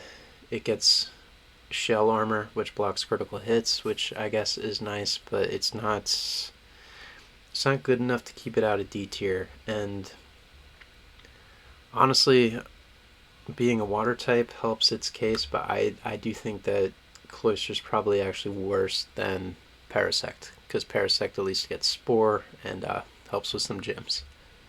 So this guy's going to go here towards the bottom of D. Alright, so the last trait evolution on the list, we got Haunter and Gengar. I'll talk about them both together again. This Pokemon, super, super good. Um, so what holds this back is that Ghost is a physical type, and Gengar and Haunter have an attack stat which is in the 60s. So they're really, really not doing much on the physical side. Um, that being said, it gets a lot of good TMs, so you can load up your Gengar with Psychic, Thunderbolt, Giga Drain, Dream Eater, Hypnosis stuff. Confuse Ray, I guess, is there too. Um, or, I mean, alternatively, in that fourth slot, you could put Shadow Ball, but it's not going to be super strong coming off of that attack stat. But Gengar, Haunter, very good. They both have the Levitate ability, which makes them immune to ground. So they're immune to ground, they're immune to fighting, they're immune to normal. They can't be poisoned because they're poison types themselves. They are fast enough that being poison types doesn't hurt them too much on the defensive side because they're pretty much meant to be a glass cannon anyway. So, I guess having that weakness of being a poison type isn't as important when you're not really expected to take hits and you're more expected to deliver the knockout blow. Yeah, honestly, Gengar is really, really good. And I hate to rank trade evolutions that don't have very good alternatives super, super highly because a lot of people can't get them. But Gengar is going all the way at the top of the A tier. This guy's just really good. The immunities are invaluable. Really good speed, really good special attack. There's probably quite a few psychic types that perform better than it just because they have better stab options. But yeah, Gengar is, you really can't go wrong. It's a super good include on any team. As for Haunter, it's not as bad as you think. The stat spread is still quite good despite not being fully evolved. And the best part about Haunter is that it shares all the immunities that Gengar has. So you could use this as a pivot, you could use this to defeat your fighting types, your normal types. It's honestly not that bad on its own. Gengar is obviously a lot better. It's still the only ghost species in the game evolution line, whatever you want to call it, which really, really just gives it a role and versatility and a bit of an identity compared to the other pre-evolutions. So I'm going to put Haunter in the B tier because it's still very good. It's just not as good as Gengar, and I'm actually going to put it here between Fearow and Raichu. Next up is Onix, and Onix is actually a lot worse than he looks. At a glance, if you're not super familiar with Pokemon, Onix might look like he's really strong because he's a giant rock snake. He kinda is a little bit reminiscent of Gyarados, who is quite strong. Just design-wise, shape-wise, big snake-wise. You would think Onix is really good, but Onix actually has an attack stat of 45, which is really pathetic, especially because it doesn't really get any utility moves. So that attack stat is, it's really all it has. It Onyx is bad. It's especially at a time where Steelix is unavailable, similar to Crobat. Onyx is going directly into, I was gonna put it in the D tier, but I think Onyx is going to be our first F tier Pokemon. Alright, with that out of the way, we have Hypno. Hypno already has a bit of an advantage being a psychic type, but I think that Hypno is probably the worst of the psychic types. It's just not necessarily good at really anything particularly. Being a psychic type is its greatest strength.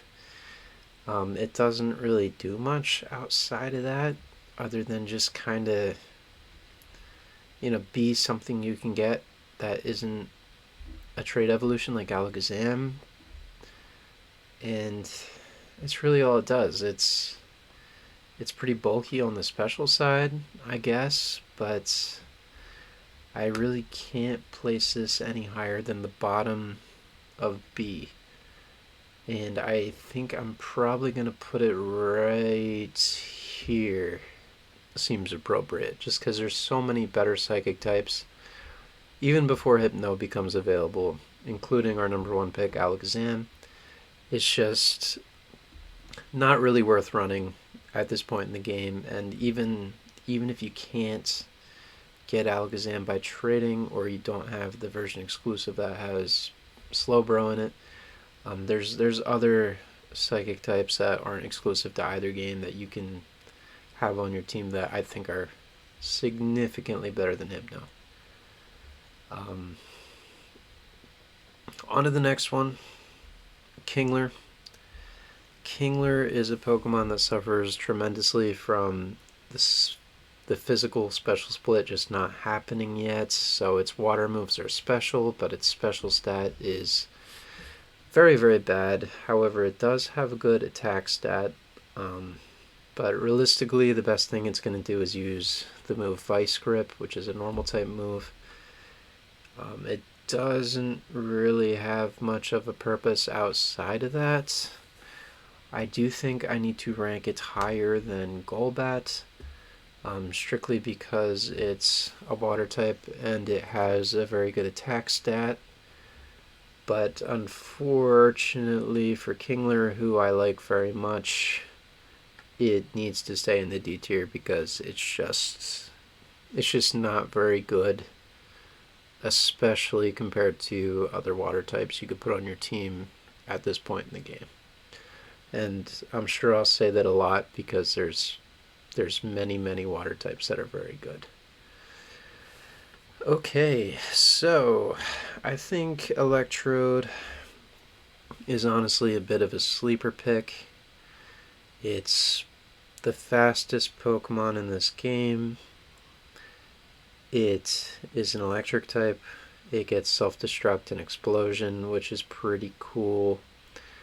I honestly think it's quite good if you do reflect and light screen, which reduce damage coming in, so you could kind of throw your Electrode out, get off a fast reflect, a fast light screen, blow up, and then send in your setup sweeper. So, if you're really trying to make that far-fetched work for you, this might be your guy. But realistically, I just don't think that Electrode is as good as Raichu, and Raichu is available much sooner. So I'm going to have to put Electrode in the C tier, and I think I'd like to put it behind Poliwrath. So we're going to stick Electrode right there. Executor, people are probably going to disagree with me. Executor looks extremely goofy, but Executor is extremely good. Executor, being a psychic type, helps it a lot, but outside of being a psychic type, I think it is the best grass type in the game as well. So other than Venusaur, it's the only Pokemon that gets Leech Seed. Leech Seed is tremendously good. It gets Psychic, which I've talked about extensively as being super good. And one of the things that sets it apart is it has the Chlorophyll ability, meaning that it doubles its speed in the sun. But also being a grass type that can learn Solar Beam, it is really good in the sun. So you throw your Executor out, who has good enough bulk to set up the sunny day relatively easily, and then before you know it, it is outspeeding everything. It is using Solar Beam, which is the strongest grass move in the game outside of Frenzy Plant. It is spamming Psychics, which is extremely good. It has Leech Seed for things that it can't quite chip down with its other attacking options. If there is even a Pokemon that can resist both of those attacks effectively, maybe Scyther or something, but I wouldn't keep Executor out against a Scyther. Yeah, this Pokemon is super, super good. I do need to keep it out of S plus because you don't get this until the Safari Zone, so you have to progress pretty far into the game before you can actually get this guy, use him, put the moves on him, evolve him, just get it online. There's options that are available earlier to you, especially Alakazam options. It's a really, really, really solid Pokemon. I like to use it on my Charizard teams because if I set up Sunny Day with Executor, it also powers up a Flamethrower on my Charizard, which is some nice little synergy. Honestly, just really, really good. Kinda slept on because he looks like a bunch of eggs that were glued to a palm tree. But yeah, this Pokemon, incredible, incredible. Really, really, all I have to say about it. It's an easy S. I did put it a little bit below Nidoking though, just because you have Nidoking right after the first gym. It's just that kind of being online for that long is really hard to beat. But I could make a case to put Executor in front of Nidoking, and I don't think anyone would argue with me. I honestly might shuffle that around at the end, but yeah, Executor, super, super good. Marowak. Alright, so I like Marowak a lot, and the reason why is the Thick Club. For those who don't know, Cubone has a 5% chance to be holding a Thick Club. You can increase those odds if you have Pokemon with compound eyes, but that's it's not really a subject for this video. But if you have the Thick Club and you throw that on your Cubone or your Marowak, its attack stat doubles, effectively making it like one of the hardest hitting just base attacks in the game, especially off of a stab Boomerang, or you could teach this Double Edge and it won't take recoil because of the Rockhead ability. It gets coverage in Rock Slide, that sort of thing. It gets Sword Stance, which is, you can use that to boost its attack even higher. So the fatal flaw of Marowak here is that it is super slow. So you're probably going to take a hit or two before you can hit back. but it kind of has that effect of, you're going to hit him, but he's going to hit back harder. Probably one shot whatever it's fighting because that attack stat is just so crazy, crazy good. So I do think I'm going to put it at the bottom of A, just because this Pokemon can really go like toe to toe with anything that doesn't kill it in one hit. And yeah, it's really nice to have. You don't have to use your Earthquake TM on this guy because it gets Boomerang, which quite frankly I think is a little bit better of a move because it hits twice, so you have pretty much a doubled chance of getting a critical hit from the base rate because the hit registers 2 times, so the crit calculates twice. Yeah, it's just, I think it's another sleeper pick. People are probably going to tell me that I need to put him lower, but you can really put the thick club on Marowak and just bonk stuff. It's super good, super strong. Give this guy a shot if you haven't. Marowak is in the A tier for me. Hitmonlee. Hitmonlee. Okay, so I thought very hard about Hitmonlee, and there's a really, really big part of me that wants to put it in the B tier. I think maybe it belongs in the A tier. Where do we put Hitmonlee? So this one's kind of hard to place, right? Because I have Primeape up there in A. I kind of refuse to budge on that one just because Primeape is... I've talked about Primeape, I'm not going to reiterate why, but Hitmonlee is kind of better than it statistically, right? So it has better attack. The bulk is a little bit better distributed. It's a little slower, but that doesn't really matter. It gets high jump kick. Hitmonlee is probably the best fighting type in the game if you're not really worried about availability. I think if you're considering how quick something comes online, then Primeape is your easy choice. And I think what I'm gonna do, because those guys are so comparable and I have Machamp in the B tier, is I think I'm going to put Hitmonlee in A. And it's going to go behind Magneton. It's going to go here-ish. You know what? I think it's actually going to go right here just before Clefable. Yeah. Yeah, I think that's appropriate right there.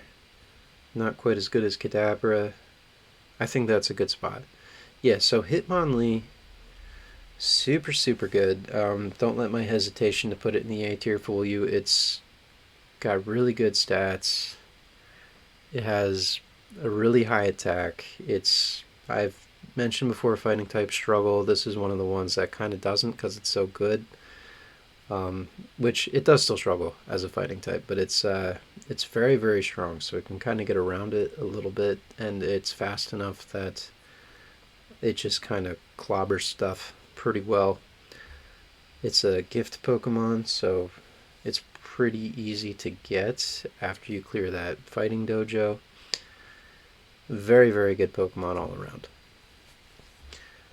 So contrarily, Hitmonchan is probably one of the worst fighting types you can get.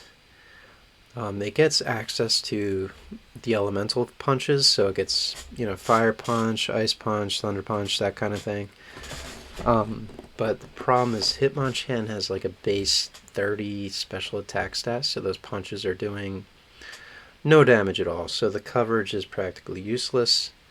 A lot of the reason why I don't like Hitmonchan is because you have the choice to either pick Hitmonchan or Hitmonlee, and Hitmonlee is so good that you're kind of picking Hitmonchan has sort of an opportunity cost of, if you choose it, you can't pick Hitmonlee, so you're kind of locking yourself into a worse option. That being said, it's not worse than Machoke. It's still a it's still a good ish fighting type as far as fighting types are concerned. I think because Hitmonlee is such an easy alternative. You get it at literally the exact same time. You just got to choose right because it's just objectively better. I'm gonna put this in D tier, right here below Beedrill, and honestly, it's gonna go below Persian too, just because Persian kind of at least has that payday action going on. So this is going right here, just above my boy Kingler, and it's gonna stay there. I like that placement.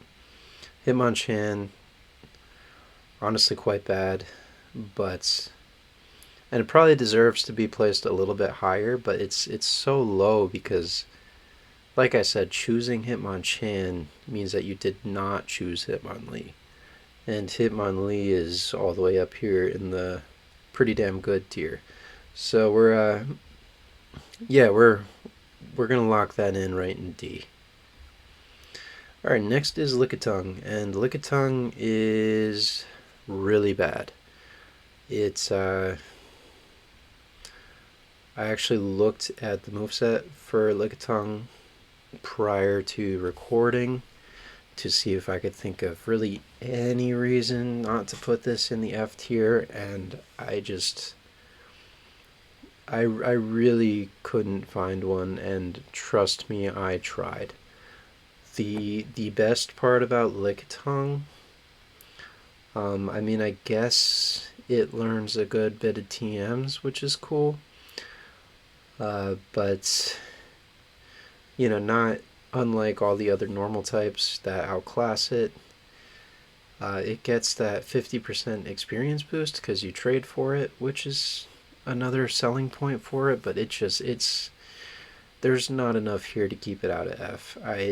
It's gonna live right here, and honestly, it's going below Onyx because Onyx, you can at least get some kind of defensive utility out of this guy. He could take a few hits before he goes down. Lickitung just kind of it really just doesn't provide any value. It's I for all the Lickitung fans out there, I'm sorry, but this guy's he's not good. I'm sorry to say it, but it's just not good. Weezing. Weezing is actually pretty okay for a poison type. I'm not going to reiterate why poison is a little unoptimal, but Weezing at least has the levitate ability, so it doesn't have the ground weakness that other poison types have. It gets explosion, it gets shadow ball, it gets flamethrower, all pretty good things. It's fairly bulky on the physical side, which is nice, but that doesn't really save it from not being good. I think that Muck is better than Weezing, but I don't think Weezing is bad enough for the D tier, so I'm going to place Weezing right here. It gets self-destruct, explosion, maybe both. I know it gets at least one of the two, which is pretty cool for Weezing, but it's going to be right in C with some of our other average Joes. And sharing that fate is going to be Rhydon. I like Rhydon a lot. It's got a really good attack stat. It's a really solid Pokemon all around. The problem I have with Rhydon is that you get it very late in the Safari Zone. It might help you with Koga, but after that it just really falls off. Um, I mean, I guess Blaine, it does okay too, but I guess it actually doesn't fall off that bad. But it's still gonna stay in the C tier because there's just alternatives available at this point. You could get Geodude, who evolves into Golem. Before you get to this point, you can get ground types like Nidoking before this. You can get Dugtrio before this. Um, I mean, I'd argue even Sandslash isn't that much worse. Um, I kind of see the appeal of using a Rhydon. I mean, he's a pretty cool guy. Um, very cool design, but we're not really considering design on this tier list. It's a good mon. You just get it too late, and it's not really worth the investment at that point, especially because by now you probably have a dedicated ground type, and that's really all there is to it. It's too late. If you could get Rhydon sooner, I think it would be much better, but it's just it's just not super good at the stage of the game where you get it, and that's unfortunate for Rhydon. So I think he's cool. Next up is Chansey, and Chansey's biggest problem is that it is a pain in the butt to find and catch a Chansey. Honestly, too, I think that there's better normal types available than Chansey. So, going out of your way to try to catch this is just sort of a waste of time at this point. There's options available like Snorlax in the Safari Zone. You could also find Kangaskhan, you could find Tauros. Even Raticate is totally serviceable as a normal type, which is surprising but true. Clefable is a normal type. So Chansey is very good, very bulky, but just it is very hard to get. You get this very late, and there's other Pokemon that do its job probably better.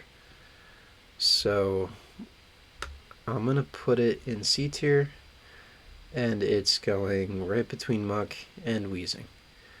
I do think it's a little better than Weezing, because Weezing you don't get until pretty late in the game. I think the first time you can get a Coughing is the Cinnabar Mansion. Correct me in the comments if I'm wrong about that, but Chansey's just going to sit right here. Pretty good, because it's a normal type, and I don't want to say that Chansey's bad by any means, but just don't go out of your way if you have other normal types available that are higher on this list than Chansey. Let's put it that way. Tangela, kind of a similar boat. You just get this way too late. The grass type has kind of fallen off by the time you can get a Tangela.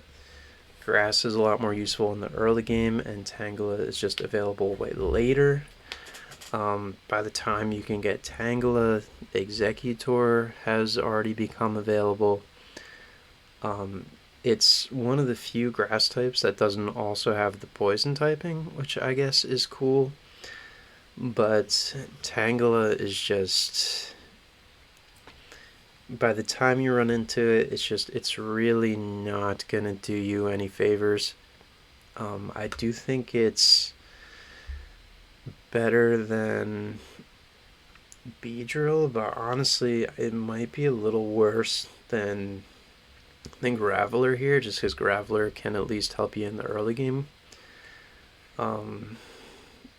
Honestly, I might actually put it below Beedrill too, just because Beedrill's decent in the early game, and it does get Twin Needle, which is pretty good. And I don't want to kind of poop on Tangela too much. It's okay. It gets the powder moves, it gets Leech Seed, but it's just, by the time you get it, there's just so many better options. It's not really going to do much for your team. Tangela belongs in D. And like I said before, I might move some things around inside of these tiers, but Tangle is just, he's not I don't think it's gonna really be an impressive part of anybody's playthrough. Unfortunately, I do like Tangela a lot. He's a silly little guy, but yeah, I can't recommend it. Kangaskhan I can kinda recommend. This Pokemon is really held back by the fact that it's not Snorlax. Um, if I'm being totally honest, that's its biggest flaw is that it's not Snorlax. And I guess maybe not its biggest flaw, but well, I guess its biggest flaw is that it's really hard to catch. Its encounter rate is really low, its catch rate is really low. You find it only in the Safari Zone, and then its second biggest flaw is probably that it's not Snorlax. And the reason why I think Snorlax is so much better, which we'll get into this later, is that Snorlax gets Shadow Ball. Kangaskhan does not. Um, and that is kind of a big deal moving forward, especially because Psychic is everywhere and so good. Um, that being said, Kangaskhan's probably one of the better normal types in the game. Um, so it does get a B tier because it's above average. Um, I think it's probably gonna sit right above Haunter. Maybe not as good as Raichu because Raichu's such a well-performing early route Pokemon. But yeah, he's gonna sit right here, or I guess she. Okay, moving on to Seadra, and Seadra is probably even more of a perfect C tier Pokemon than Dugong is. It's probably gonna go towards the bottom because it doesn't do anything necessarily remarkable. It is just a water type that does water type stuff, which it gets surf, it gets ice beam, and it doesn't do anything else. It just exists to be a water type. Um, it gets much better once Kingdra's involved. If you can get Kingdra, we'd have a very different discussion about Seadra. But for now, just super average C tier water type. And I'm honestly surprised there's not more of these, but it's just kind of your generic fish. Speaking of generic fish, Seaking is probably the most fish Pokemon there is. However, it doesn't belong in C. It belongs it belongs under the C in the D tier. And honestly, I think it's worse than Tangela. It is just not very good. I guess it gets Megahorn, which is kind of cool, but it doesn't get that until super late, and there's just better water types. I've been saying that a lot. There's better water types. Um, which is why we keep Dugong in C, we keep Seaking down here, we keep Seadra over here, Shelter's low. Poliwrath is really cool. I like Poliwrath a lot, but he's got to stay in C because there's so many good water types, some of which we haven't talked about yet, that just outperform these guys, and they're available around the same time, if not earlier. So I cannot justify putting Seaking any higher than D. Water type I can rank very high is Starmie. Starmie immediately goes all the way up to S+. Starmie is a Leaf Green exclusive, and in my opinion, it's maybe one of the biggest reasons to play the Leaf Green version, like, period. Starmie is incredible. It's arguably better than Alakazam. Not so much stat wise, but because it has a much wider move pool. There's the popular SPIT Starmie, which is an acronym for Surf, Psychic, Ice Beam, and Thunderbolt. Which, if that sounds like a crazy moveset, it's because it is. Starmie can basically hit everything super effectively with that moveset. It is extraordinarily common for that particular Starmie set to just solo the Elite Four by itself. Super, super good. The reason why it's a little bit below Alakazam is because Alakazam is available as early as it is. Starmie's available much later. However, Starmie gets the better moves. Stats are a little bit worse, but I think the typing's a little bit better. Just really all around, it does a lot of things better, if not equal to Alakazam, other than be available early, and Alakazam's a little bit better at hitting that psychic button. But yeah, Starmie is really good. Really, really good. If you're playing Leaf Green and you want a strong psychic option, yeah, pick up Starmie, especially if you don't have access to Trade Evolution and you want to just, clean up the game super easily or just destroy your friends in local Wi-Fi battles or whatever. Starmie is super good. And like I said, that Psychic Surf, Ice Beam, Thunderbolt combo, that's yeah, it's real nasty. Give it a try.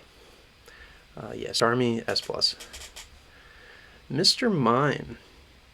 Alright, so this one is another Pokemon that it's a Psychic type, so you know it's going to do well, but I don't think anyone expects it to do this well. It's going all the way up to S+, right behind Starmie.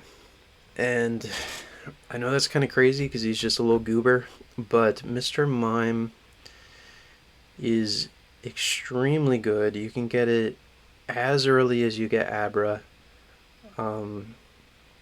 You receive it fully evolved in a trade. I guess I say fully evolved, but it's only a single stage Pokemon, so that's kind of redundant. But the thing that's cool about Mr. Mime is that it gets a little bit wider of a move pool than Alakazam. Not quite as good as Starmie, but it gets Magical Leaf, it gets Thunderbolt, it gets Calm Mind and Thief like Alakazam do, but the best parts about Mr. Mime are the utility moves. So Starmie doesn't get these, Alakazam doesn't get these. At least I don't think Starmie gets these. I'm pretty confident Alakazam doesn't. It gets Encore, it gets Substitute, it gets Baton Pass, it gets Reflect, it gets Light Screen. Really, really anything you could think that Mr. Mime might want to have, it gets. So it gets all those utility tools. It's plenty strong enough to just hit that Psychic button. It's plenty fast enough to sweep teams. It's obtained in a trade, so it gets the experience boost, so it's already going to be probably a little bit more over-leveled than the rest of your team. You get Magical Leaf right on it, which is a move that can't miss. It's grass coverage, which is pretty rare. Encore just breaks the game. Substitute breaks the game. Mr. Mime is super, super, super good. This is another great option if you can't get Alakazam by trading. Honestly, even if you can get Alakazam by trading, I encourage you to give Mr. Mime a try if you haven't, just because, just for an Encore alone, this guy's really cool. Yeah, give it a shot. Give Mr. Mime a shot for sure. It won't disappoint. It has an easier time than Alakazam setting up Calm Minds because its bulk is actually quite decent. It's solid. Nobody sees it coming, but Mr. Mime he's disgusting. He's easily top 3. I will die on that hill. Mr. Mime is super good. Yeah, tell me in the comments why I'm wrong, but yeah, Mr. Mime is really good. Alrighty. Scyther. Alright, so Scyther's kind of a weird one. It gets a lot of setup moves, which makes it really good. It's a little tricky to get because you get it from the game corner. It's a Fire Red exclusive. My biggest issue with Scyther is that it doesn't really get bug moves. It gets Fury Cutter in the 40s, which is better than we can say about Pinsir, who doesn't get any bug moves at all. I guess you could like get lucky and roll Hidden Power Bug, but I wouldn't count on that, especially in an in-game playthrough if you're playing casual. But Scyther is pretty good because it gets Swords Dance. You can teach it Aerial Ace. It gets Steel Wing, Fury Cutter, like I mentioned. I think if you were to use a bug type long term, other than Butterfree, who kind of is good but falls off, Scyther's your guy. Scyther does really well against Bruno because he quad resists the fighting moves. I don't think I could put it in A because Bug is still kind of a bleh type, not super exciting. It doesn't really get anything extraordinary. It's definitely not like a modern Bug type that has a lot of tools. But it still deserves a B ranking in my opinion. I'm going to put it right between Raichu and Kangaskhan. It's it's super good, especially by bug type standards.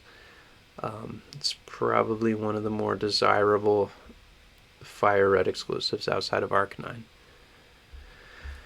Next up is Jinx. And for a lot of the same reasons as Mr. Mime, this is going in S+. So Jinx gets, well, for starters, Jinx is a trait evolution, similar to Mr. Mime. You get it a little later than Mr. Mime, which is why I'm putting it behind it on the tier list. But one of the strengths that Jinx has over Mr. Mime is that it is an Ice and Psychic type. Both of those stab options are really strong. Those are probably the two most powerful offensive types in the game. Ice is really weak defensively, so it's quite good to have a speedier Ice type that has the strong special attack stat, just to kind of support those Ice Beams, those Ice Punches. And then, you're throwing Psychic into the mix, which is never bad in Kanto. So you could run like a Psychic, Ice Beam, Calm Mind, Lovely Kiss for some utility, and Jinx just crushes the rest of the game.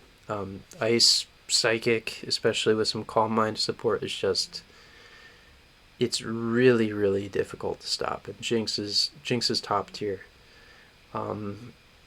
I can kind of understand why people might be discouraged from using a Jinx or a Mr. Mime or even Executor for that matter, just because the design is really goofy. But if we're looking at the list totally objectively as to what is powerful, what you can beat the game with easily, these are the heaviest hitters. I do not make the rules. Psychic is so oppressive. These Pokemon are really good. I might have said this already, but Jinx gets that trait experience boost on top of everything I've already said about it. Just incredible Pokemon. I'd recommend giving Jinx a try. It's a lot better than you think, trust me. Alright, moving on to Electabuzz. And I can't rank Electabuzz any higher than C tier. And the reason why is because its stats are nearly identical to Raichu's, and Raichu is available 10 times sooner. I just kind of made that up. I don't know if it's 10 times sooner, but it's a lot sooner. The only advantage I see to using an Electabuzz over a Raichu is Electabuzz can learn the Psychic TM, which isn't nothing. It's definitely worth thinking about, which means it does a little bit better in the Elite Four because Psychic matches up well against Bruno and Agatha. So, I guess keep that in mind, but I really don't think Psychic on an Electabuzz really gives you any kind of noteworthy advantage. So it kind of has the ride-on issue where, it just kind of it comes online a little too late, and by the time it does, you pretty much have something on your team that sort of does the same deal. So I'm gonna put it right behind Rhydon, I think, just because, similar issue. They both perform fairly well into the Elite Four, or at least I would assume so. I don't really think I've fought the Elite Four with either of these guys. And you get it so late in the power plant and only in Fire Red. So yeah, it's straight to C tier. Electabuzz, pretty good, but by the time you can find one, it just why bother, right? Similar story with Magmar. Maybe not so much because there's a little bit less as far as alternatives go for fire types, especially in Leaf Green, which Magmar is an exclusive to. However, when you get Magmar in Leaf Green, it's actually a little bit later than when you can get Electabuzz in Fire Red, and you basically get Magmar in time for Blaine, who resists Magmar, Giovanni, who does not care about Magmar because it just stomps him, and the Elite Four, which, Fire doesn't do tremendously well into. Similar to Electabuzz, Magmar does learn the Psychic TM, but I really don't see the point in catching and training up a Magmar just to teach it the Psychic TM when there's so many other options that can learn the Psychic TM, including everything in the S plus tier, Executor, Gengar, Haunter, even Kadabra, even Butterfree at this point, so it's really, I just do not see a reason why you should use Magmar at all, unless you really like him, which I like him a lot. He's pretty cool. Definitely fun to see a Magmar because people don't use him because you get it so late. So it's nice to see on people's little victory screens when it gets shown off. But it's going in D tier, and honestly, it's going right here below Farfetch'd, above Pidgeot, just because it gets Psychic. It gives it a little bit of utility in the Elite Four, but that's really all it does. Fire is just kind of okay. In a lot of other games, Fire is way better, but in this game, Fire is good for Erica, and a pretty alright mid game, and that's why Magmar is sitting right here in D. That's also why Electabuzz is just a little bit higher. It just does better against Lorelei. She's got a lot of water types, so same kind of story. You get them a little too late, but Electabuzz at least kind of serves a bit more of a purpose in the end game. Alright, moving on to Pinsir. I like Pinsir a lot. Pinsir is really close to being very good, but it kind of falls short, and the reason it falls short is because it doesn't get a single bug move, which is super unfortunate for Pinsir. I think if it did get some bug moves, it'd be honestly pretty high on the tier list, because it would be able to go toe to toe with the Psychic types. Because Pinsir just has a really good attack stat. I think it's in the 120s, maybe in the 130s. Just really strong, but it only gets like fighting moves basically for some reason, which, as I've discussed before, fighting kind of already struggles. So Pinsir, despite that attack stat, despite not actually being a fighting type, it kind of is a fighting type without fighting stab, which is a little bit unfortunate, to say the least. You could build out a pretty good Pinsir because it gets Swords Dance, so you could do like a Swords Dance, Earthquake, Rock Slide, Brick Break kind of guy. which is pretty rad. But the problem with that is, I mean, you just got to invest your Earthquake TM, your Rock Slide Tutor, your Brick Break. Well, Brick Break is a repeatable TM. You can buy more copies of that, but it just, that's just a lot of investment for a Pokemon that's not gonna. It's really not gonna deliver as much as you hope it would. So I think it's still C tier, just because, I mean, there's not a lot of bug types. Pinsir's pretty good. The attack stat's pretty good. It learns good moves.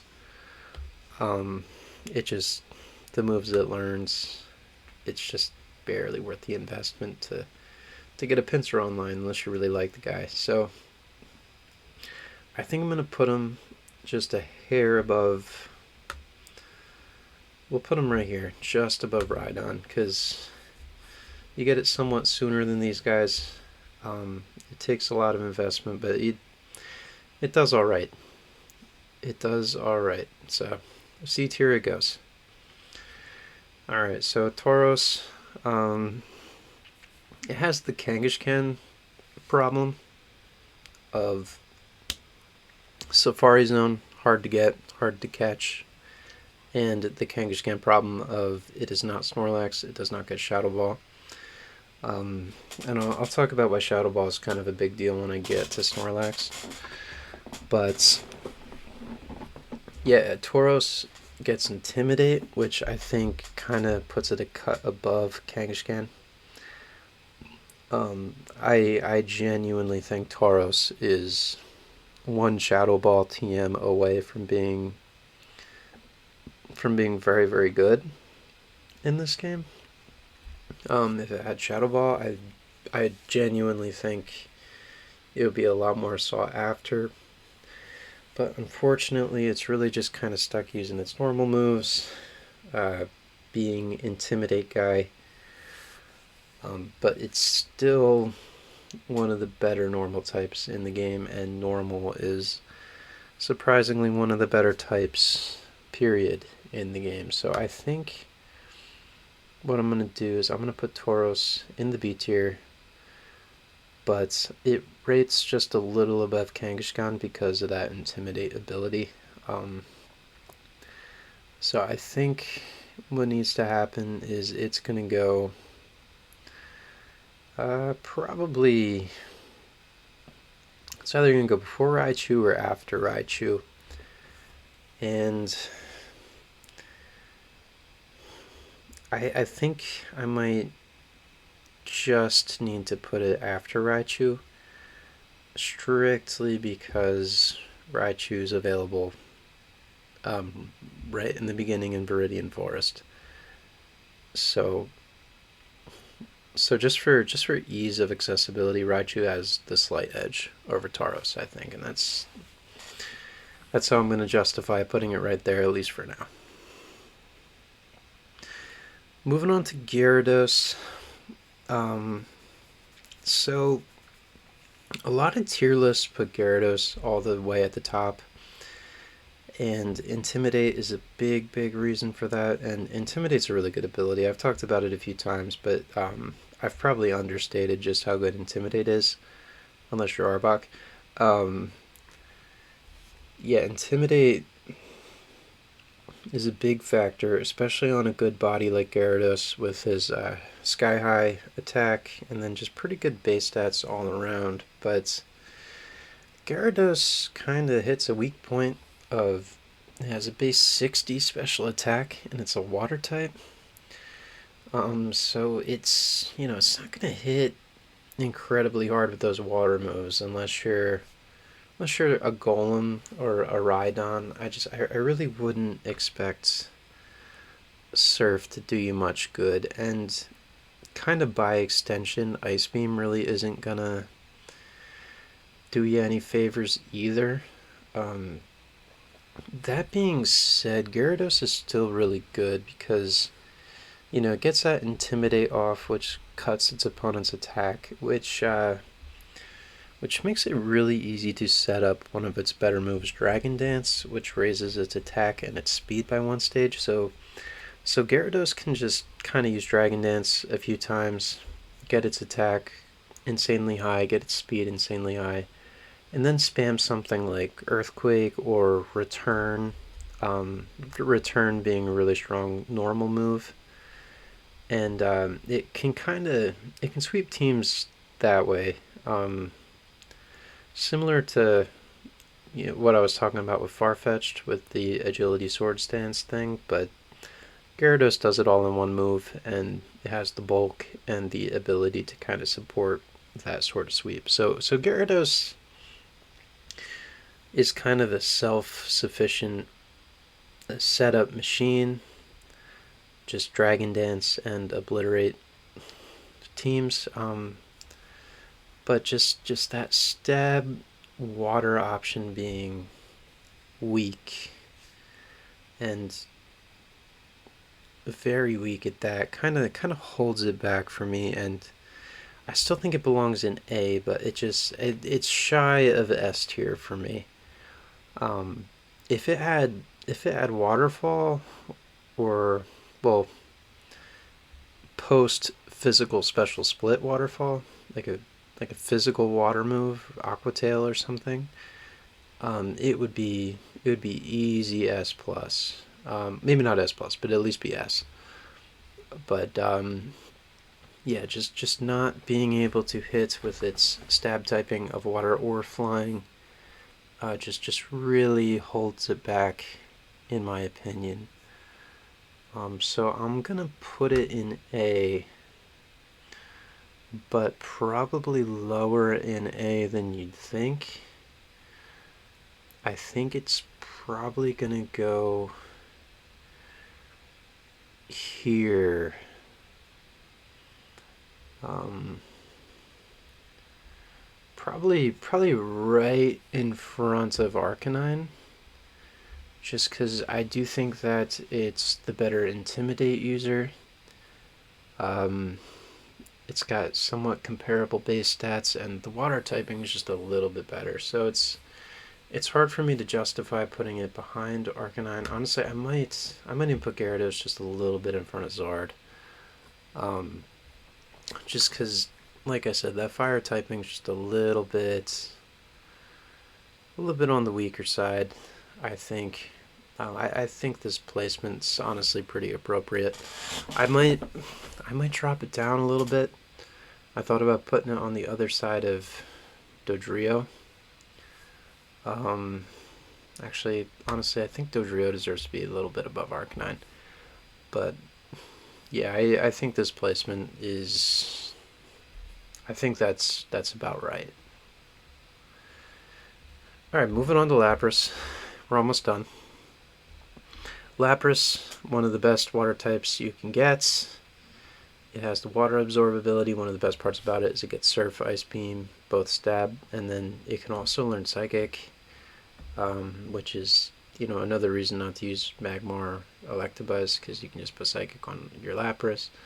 And it also gets Thunderbolt, which is really really cool and really uncommon for a water type too. So, and plus you get Lapras for free, so it's really hard to complain about Lapras. Um, Lapras, I am comfortable putting in A. Um, it's an easy A in my opinion, and I'm gonna put it just right after Charizard here for availability purposes. It comes kind of mid to late game. Maybe I don't really know how to describe the progression, but you're probably at least halfway to the Elite Four. At least when you get Lapras, I'd say you're just past the mid game. Um, and I mean, you can get Gyarados a little bit earlier. You can get water types like Vaporeon a little bit earlier. And one of the things that holds Lapras back, which it isn't a huge hindrance, but the Ice type, kind of like I talked about with Jinx or even Cloyster maybe, it's kind of weak defensively. It has a lot of weaknesses that That water does not. So it's almost better to have a water type that learns Ice Beam, such as, Blastoise or Vaporeon, than it is to have a hybrid water ice type.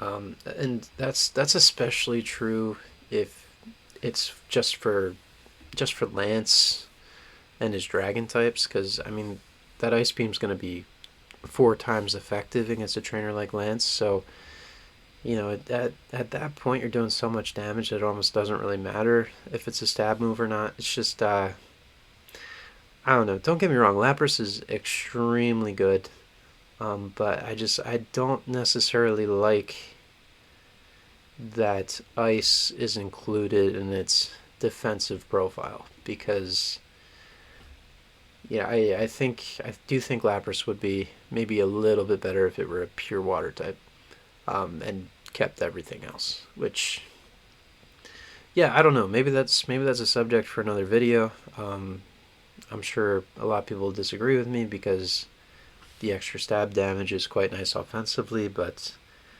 yeah, if you're counting on your Lapras to be a tank, I do think that pure water is a little bit bulkier generally with less weaknesses because water's just weak to electric grass than your ice type Lapras would be otherwise.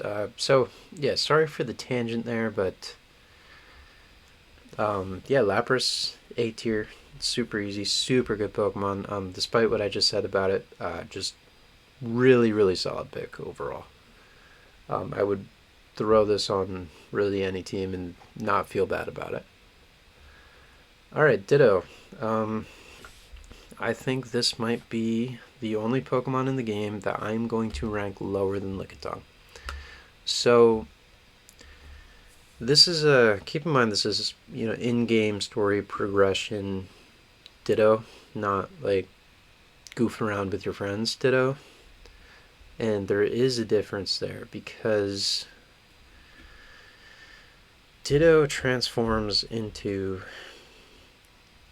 your opponent's Pokemon that they have active on the field, and in the majority of situations, that's going to be the first thing that gets sent out. It's going to be a wild Pokemon or just some trainer you found in a building or just something along the way. And generally speaking, the Pokemon you encounter just through a normal playthrough have pretty suboptimal movesets, and you're running into things like Golbat, like Machoke, just Arbok. I mean, not to pick on the Pokemon in D tier, but a lot of the Pokemon that Ditto fights aren't going to have good movesets, and 9 times out of 10, they're probably not going to have moves that are good enough coverage to be super effective against themselves, which is kind of what Ditto's looking for. Ditto's looking to copy its opponent, win a speed tie, knock it out, and hopefully, pick up another KO or two somewhere else in that team to kind of hold its value. And unfortunately, through normal means and normal playthrough, you're not really gonna find an opponent that has strong enough or oppressive enough a Pokemon that Ditto really really gets any value out of transforming. um I will say one of the big benefits to a Ditto is that it copies stat changes. So if your opponent's setting up minimize endlessly, or you're fighting Lance and used a Dragon Dance or two, you might get lucky and steal some stat changes and maybe get a sweep. But most of the time, your opponent's going to see the KO and just blow up your Ditto. So Ditto's a fun Pokemon for sure, and honestly, I think I'm thinking about putting it above Lickitung, but I think in good conscience for your average player, I need to just leave Ditto at the bottom of F. And a lot of that's not because Ditto's necessarily bad or that I don't think people can use them. It's just that your opportunities to transform into something useful are going to be very, very few and far between. And I think that kind of puts Ditto in the F tier, unfortunately. Alright, so that's enough about Ditto. Moving on to the evolutions. Vaporeon, in my opinion, is by far the best one. Water is super, super good. This is by far one of the better water types available to you, and you get it earlier than a lot of the other choices. Like I talked about with Lapras, this is a pure water type that has good bulk and learns Ice Beam. It's not a water ice type. I was kind of hoping to allude to that a little bit when I was talking about Lapras, if I'm being honest, that I think Vaporeon is a little bit better. It doesn't take the TM investment. It gets, well, I guess you need the TM investment for Ice Beam, but it gets Surf, Ice Beam, it gets Bite by level up, which is kind of nice for some of the game if you're trying to take out Psychic types, but most of the time Surf's probably just going to be stronger against those regardless. But it gets Acid Armor, which kind of patches its somewhat mediocre defense stat. So you can really use Acid Armor against physically oppressive opponents and just kind of keep Vaporeon fighting for a really long time. Yeah, really, really nothing bad to say about Vaporeon. It's got a really, really high special attack stat. And with any of the evolutions, you get Eevee and Celadon, you go straight to the department store and you can evolve it right away.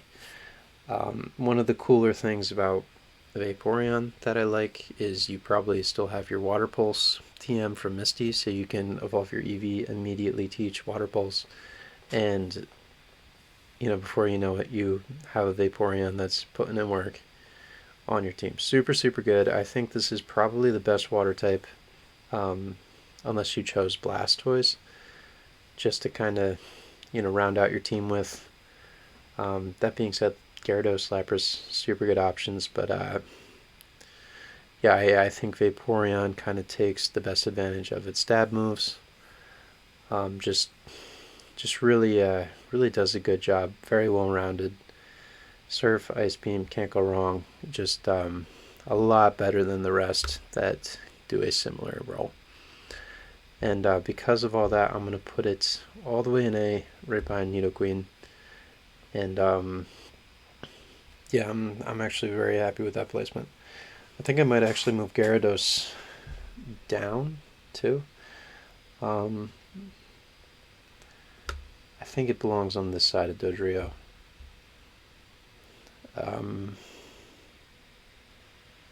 Yeah, honestly, I'm gonna actually put it on the side of Arcanine too. No, I'll put it right here. I think that's close to right. I don't think that's quite the right place for it, but I think that's close to right. Honestly, I think the issue with my list might be that Charizard's a little too high. I do think Charizard's better than Dodrio, but yeah, some of these water types might do a little more work than Charizard. We'll have to revisit that at the end. But yeah, Vaporeon, super, super good. The other next best evolution, I think, is Jolteon. It's probably just the strongest base pure electric type in the game. It's really fast. It gets bites, it gets Shadow Ball, it gets Pin Missile, Thunder Wave, Thunder, just all kinds of stuff. Super good, super fast, really strong Thunderbolts. Do I think it's better than Magneton? probably just because of the moveset alone. Um, Honestly, I think it's just a little better than Arcanine. I think I like it there. Yeah, it's just a really really good electric type. You'll probably need to invest quite a few TMs into it, but yeah, Jolteon really good, really strong, really fast. Can't go wrong. Jolteon's very good. Flareon, on the other hand, um, so this one was kind of hard to rank, right? Because I think it's the worst of the three. Still pretty good, but I guess the issue with being the worst of the three is kind of similar to the Hitmonchan situation, where choosing it means that you are missing out on the other two, which, as I discussed, both in A tier, both very good Pokemon, but I do think that Flareon's a bit of a sleeper pick. Um, Honestly, if you're playing Leaf Green, this is probably a better option than if you're playing Fire Red. And the reason why is because I think that Flareon is a little bit better than Ninetales, um, but I think it's quite a bit worse than Arcanine. Um, so Flareon really wants to use its physical attacking stat, which is a little bit counterintuitive because fire is a special type, but its attack stat is really goofy. It's like 130, which is insanely high. And then it has a 95 special attack stat, which doesn't sound that high compared to its attack, but that's still very good. That's a very serviceable special attack stat. It's certainly not something to sleep on. That's actually a higher special attack than the Ninetales. So what I like to do if I ever use a Flareon is I kind of mostly invest into those physical moves and then throw Flamethrower on and just kind of try to get some sort of mixed attacker thing going on. So um, we'll run Flamethrower, and then the next best move it gets, which I really think is a good selling point for it, is it gets Shadow Ball. Shadow Ball, and I know I was going to talk about this when I got to Snorlax, but Shadow Ball is a physical move in this game. All ghost moves are physical, which pairs super well with Flareon's attack stat. It's probably one of the best Shadow Ball users in the game because of that attack stat. Um, and Shadow Ball, the reason why it's good is because it's one of the few moves that can hit the psychic types really hard for super effective damage. Yeah, Shadow Ball. That's really the appeal. Is it is the psychic type killing move. And honestly, on top of that, it's just kind of generally good neutral coverage. There's not a lot of types that resist Ghost. So Shadow Ball on Flareon is actually pretty freaking good. Um, and then on top of that, you can give it some coverage moves like Dig, which base 80, it's all right, but it's just some ground coverage. So like Dig, Shadow Ball, Flamethrower, and then some filler move, maybe a normal move or quick attack to just kind of as a finishing little priority move there. Yeah, Flareon very underrated in my opinion, just because the other two evolutions I think are a little better, but it can do some really cool things, especially with those shadow balls that a lot of people don't really think about. And yeah, because it gets Shadow Ball, I need to rank it higher than Kangaskhan, because Kang doesn't get it. And yeah, honestly, I think I'm a little high on Tauros. I'm gonna put Flareon above. Nah, it doesn't really. I think Scyther might be better than Flareon. You get around the same time. Um, Man, you know what? No, I think Flareon edges out Scyther just a little bit. and Tauros can probably go here. Yeah, Flareon I think deserves high B. And yeah, maybe I'm ranking Flareon a little bit too high because you miss out on Vaporeon, you miss out on Jolteon. But if your team really needs a fire type, especially if you're playing Leaf Green, Flareon is really not a bad option at all. So yeah, definitely keep that in mind. If you use Flareon, definitely save up for that Shadow Ball TM. Flareon, super good, surprisingly good. Maybe not super good. And I believe it also gets the Guts ability too. So I mean, you can't burn Flareon, so that ability is really hard to use. But just a nice little bonus to its attacking stat, which is not unimportant to keep in mind. Alright, next Pokemon is Porygon. So I don't think Porygon is super bad, but it does belong in the F tier. I'm probably going to put it right between Onix and Lickitung here. The reason why I don't like Porygon is because it takes like a bajillion Game Corner tokens, and those tokens are probably better spent on TMs or something like, I mean, if you're going to do all that, you should probably just get the Dratini or the Scyther or even the Pinsir rather than the Porygon. It's just, as far as normal types go, it's just kind of there, you know, I wouldn't say it's the worst, but it's certainly far from the best. I mean, definitely worse than Clefable, definitely worse than Snorlax, Kang, Tauros. So I don't really see the reason to save up your coins and buy this guy unless you're going for Pokedex completion. So, I mean, it gets Ice Beam, Thunderbolt, a lot of fun stuff, but just, don't use Porygon. There's better options available. If you really want to complete your decks, maybe grab them post game, grind up some money. Once you can get to the Sevi Islands, that make it a little bit easier to do so. But yeah, before the Elite Four, I would not bother. I like it more than Lickitung, but that's really not saying much. It's just kind of Porygon, which is really too bad because I do like Porygon a lot. He's pretty cool. I like his design. But the fossil Pokemon. So right off the bat, none of them are bad.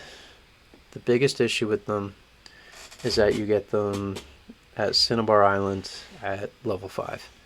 By the time you reach Cinnabar Island, your team's probably in, I don't know, like the high 30s, low 40s as far as level goes. So just to get these guys restored from the fossils and catch up to the rest of your team it's a whole thing. Out of the three, I think that, I mean, Aerodactyl's the best, but between these two, I'd say Omastar's better than Kabutops. The way I kind of like to see it is these guys are both rock water type. I think Omastar's the better water type with some rock stuff, and Kabutops is the better rock type that does some water stuff. This guy just has the better special stat. This guy is the better physical stat. And that's kind of how I've kind of kept them straight.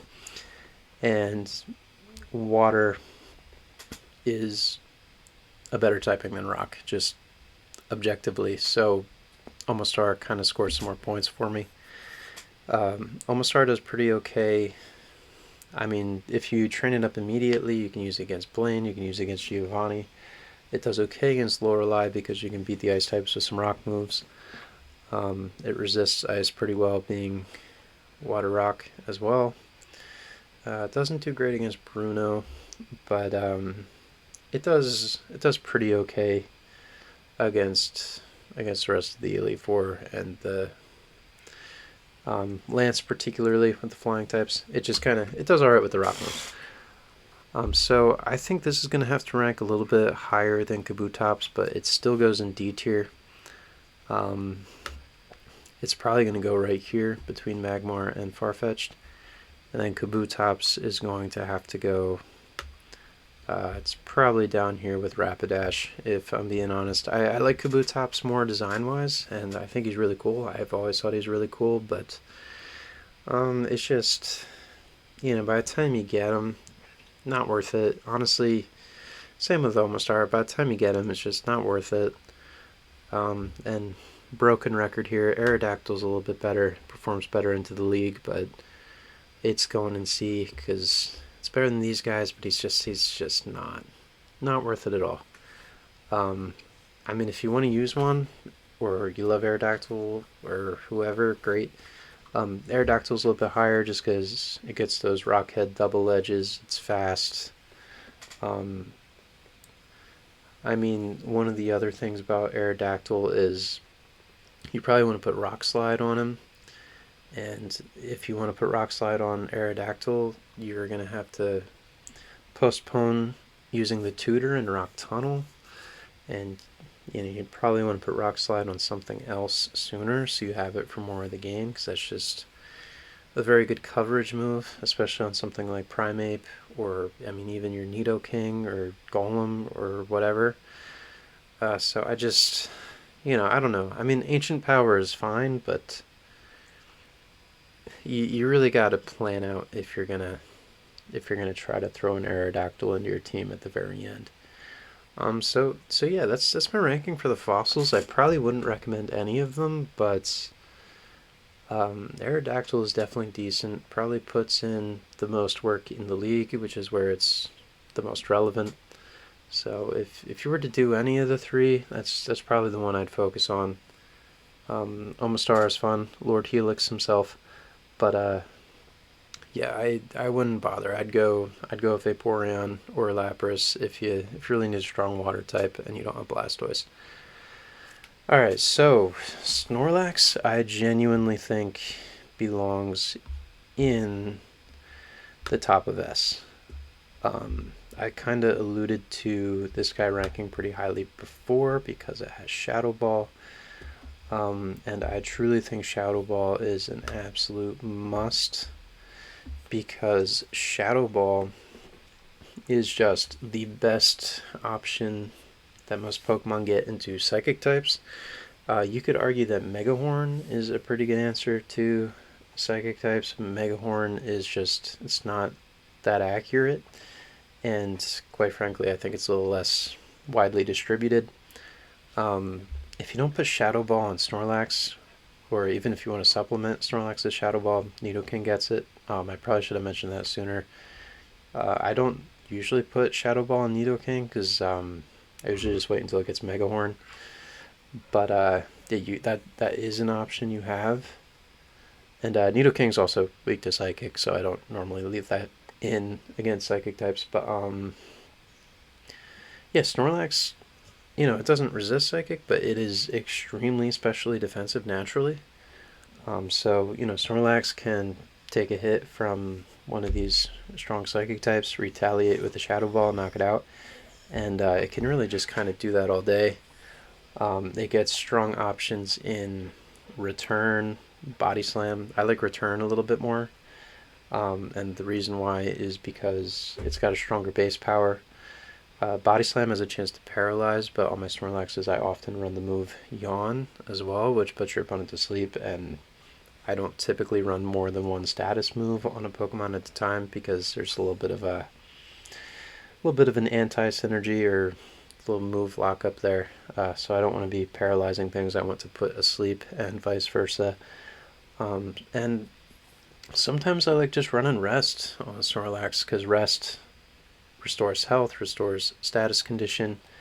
You can get the Leftovers item extremely easily in this game, which is perfect for Snorlax, and funny enough, you actually get the Leftovers in the same place where Snorlax is napping. You just need the item finder item to get the Leftovers, which is, like I said, perfect for Snorlax, perfect just for sustain. It's good for Vaporeon too if you're trying to run both.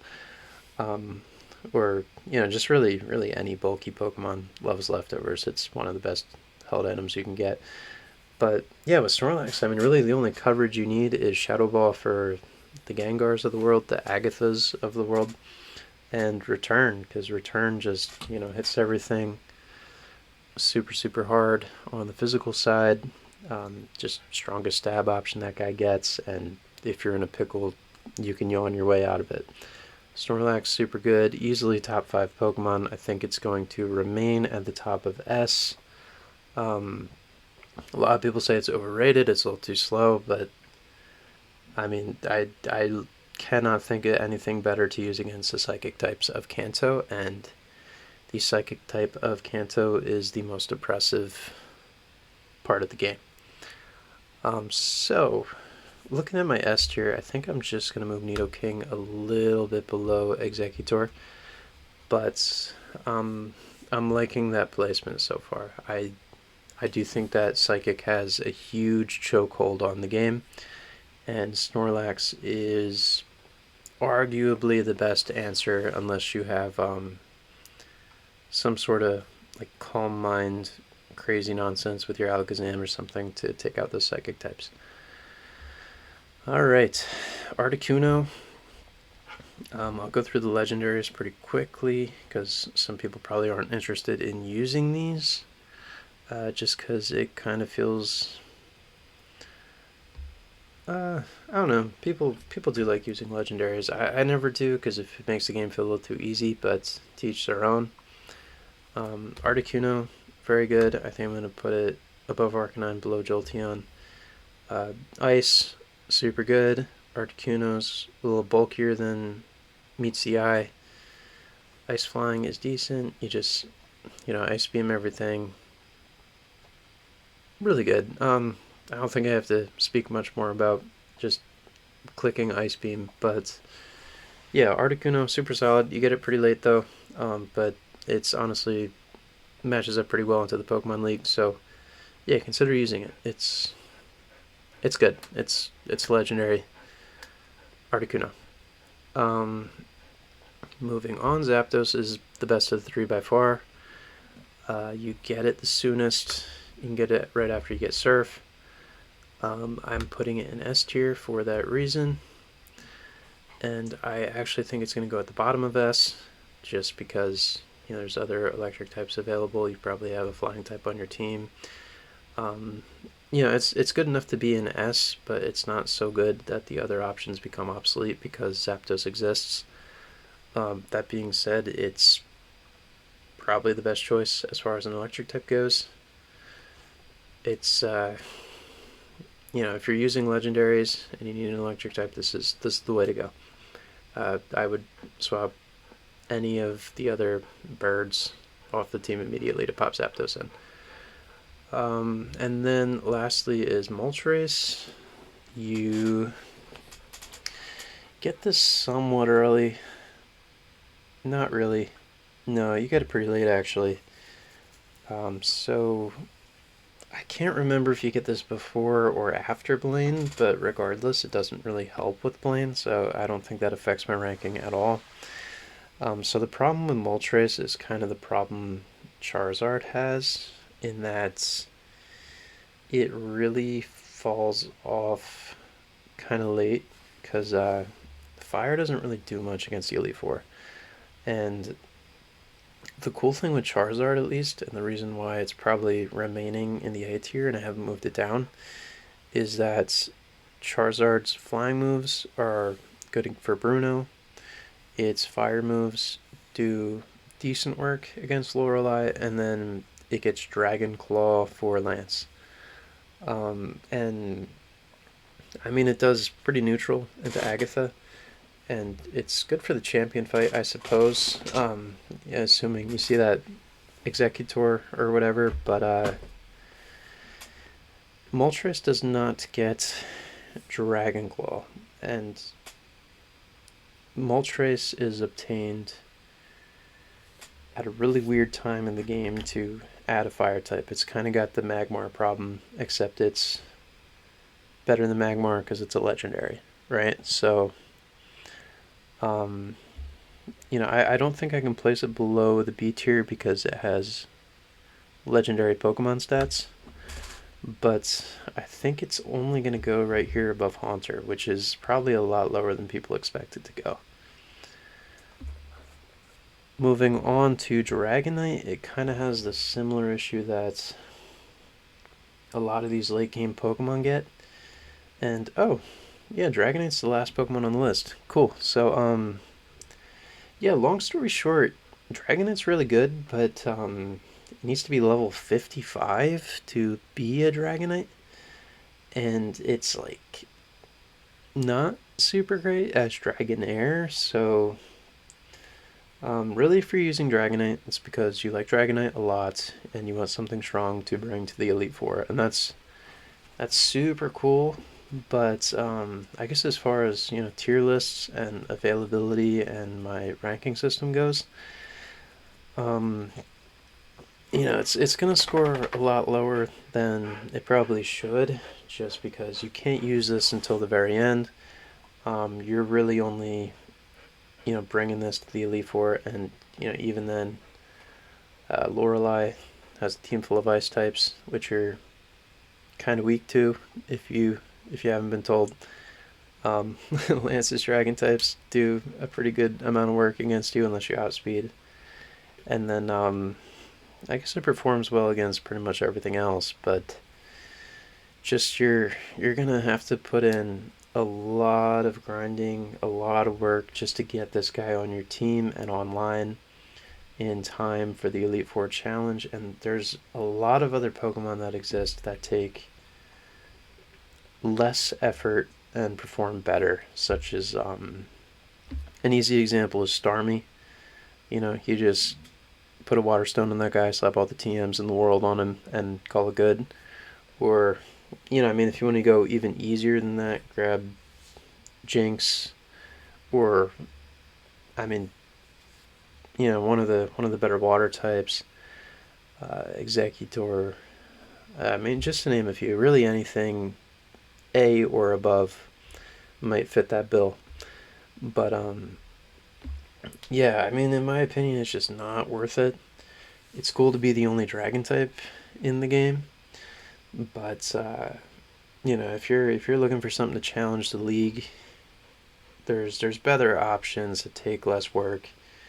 A lot of people beat the game before even hitting level 55 at all. So to grind up Dratini that you got from the Celadon Game Corner or whatever all the way to level 55, that's it's up to you, man. Like I wouldn't do it myself, but I won't deny the Dragonite is really cool. And if you're gonna do some post game stuff and you like Dragonite a lot, have at it, knock yourself out. But if you're just trying to optimize your team for the Elite Four, I wouldn't bother. And I think that does it for my list. So I'm just gonna take one glance through. I like the S plus tier. I like the S tier. I think those are both correct. The A tier, I think maybe I want Nidoqueen here. So Blastoise and Venusaur are super comparable. I've gone back and forth many, many times as to which one of them I think is the better starter. I think Venusaur kind of takes it just by a slight edge, even though, like I've said before, Blastoise is my favorite of the three. I do think Vaporeon is this good, despite what some people might think. Primeape, a bit of a hot take of mine, but I do think this guy's incredible. Charizard, I honestly might be a little bit high on, but I don't know if I want to change it. I think maybe I'll move it below Lapras, just because. Yeah, well, Lapras is pretty late. Compared to Charizard, everything's late.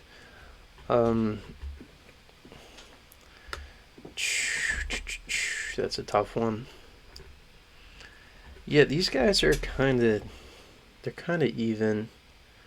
I might put Charizard just a little bit higher because I think there's more Elite Four members that Charizard performs better against than Lapras. Uh, Purely because of Dragon Claw. Honestly, I think this guy gets the edge. Otherwise, Lapras is really good against Lance. To the point where I don't think I would be debating which one of these does better into the league. Um, Dodrio over Gyarados is probably right. I think that Gyarados isn't as good as Jolteon. Jolteon does a lot of work against Lorelei without any setup. Let's see, Articuno is probably a good spot. Arcanine, debatably better than Articuno, but I think I'm gonna leave it because fire is fire. I think I have Golem just a little too high. It probably needs to be just below Kadabra, which is weird to say. I'm probably a little too high on Clefable because, Clefable means no Nidoking. So I'm gonna put Clefable at the bottom of A, I think. Slowbro probably deserves to be. Let's see, you get Slowbro pretty late in the Seafoam Islands, so I'd put it above Kadabra, honestly. Fully evolved Psychic type versus Kadabra. I mean, I know Kadabra's a little stronger, faster, but Slowbro is beefier. I think that's a decent trade-off. Definitely more impactful than a Hitmonlee, and the Golem. Yeah, that's probably right. I think Golem's better than Marowak, but the Thick Club makes it close. B tier. Flareon might be a little high, honestly. Tauros might be high. I think Scyther and Raichu are about right. Let's see. Fearow might be a little low. I'd probably put Fearow. Honestly, I might move Fearow all the way up here. That's a big jump, but you get Fearow really early. Fearow's very useful. The only thing that really holds Fearow back is that it's not as good as Dodrio, but if you need a flying type before Dodrio becomes available, it's probably the best choice. So I might actually even put it at the top of B. Maybe a little controversial there, but flying's good. Raichu, good. Flareon, good. Is Tauros better than Kangaskhan? Probably because it's a little faster, it gets Intimidate. I'm probably a little bit too high on Moltres because it's not really a good reason to use it. No, I can't put Moltres below Butterfree. That's ridiculous. Kind of want to though. That'd be funny. No, not gonna do that. Let's see. We got Ninetales in a good spot. Butterfree in a good spot. You know what? I'm gonna put Butterfree ahead of Ninetales, which honestly maybe even ahead of Golduck too. Yeah, that feels better to me. Yeah, Eradicate's in the right place. Is Eradicate worse than Victory Bell? Probably not. Let's swap these two. That's okay. Am I too low on Machamp? I think Machamp might be better than Ninetales here, just because there's other fire types other than Ninetales. Not that there's not other fighting types, but Machamp's pretty good. Let's see, Dugong. It's like the perfect C Pokemon. I think it's perfect at the top of C. Aerodactyl. I might put maybe below Poliwrath, which is kind of weird.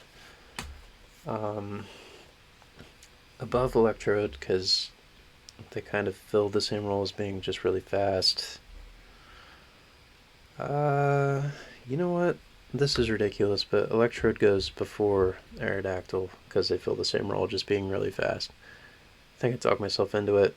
Comment section, feel free to tell me why Aerodactyl needs to be higher, but I feel good about that. Pinsir, good. Rhydon. Okay. C tier I think is good, and then D tier might need a little bit of a tweak. Let's see. Hitmonchan above. I think Hitmonchan needs to be maybe above Persian. Honestly, Hitmonchan probably needs to be above Tangela. It's not that bad. It's really just the it's not Hitmonlee aspect of it. Wigglytuff can probably move down a peg or two just because the Moonstone thing, where if you're using your Moonstone on Jigglypuff, you probably cashed it in on the wrong thing. Sea King probably over Tangela because you get it sooner. This is looking pretty good. I'm not upset about this so far. I'd argue maybe Venomoth needs to move up. I think Venomoth is better than those two, but not by a lot. Am I too low on Arbok? I know I smack talked Arbok a lot, but Intimidate isn't nothing. Yeah, let's see. I'm gonna put it above Pidgeot. Parasect is probably right. Cloyster is probably worse than Sandslash. And then for my F tier, Onix is the most accessible. It's probably why it's at the top. Ditto might be better than Lickitung, guys. You know what? Yeah. Justice for Ditto. Oh my god, I never ranked Dragonite. Did I even... okay, timeout. Yeah, so Dragonite's going to B. Maybe C. I think Dragonite deserves to be right here between Hypno and Raticate, honestly, because it's it's a good Pokemon. It's a Dragonite, but to invest all that time into it, it's better than investing in Aerodactyl because you can get it sooner. But yeah, it's effectively the same kind of thing, right? Like you're investing a lot for a somewhat mediocre league performance.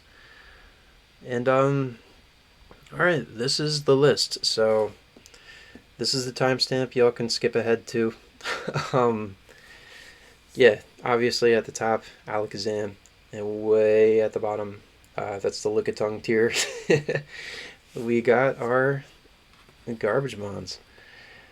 Alright, so yeah, take a look at this tier list. Let me know what you guys think. If you would change anything, please let me know in the comments. But I think that's gonna wrap it up. I'm honestly very happy with this. I don't think there's much I would change personally unless you guys do a really good job convincing me otherwise, which I'm sure you will. I definitely made mistakes.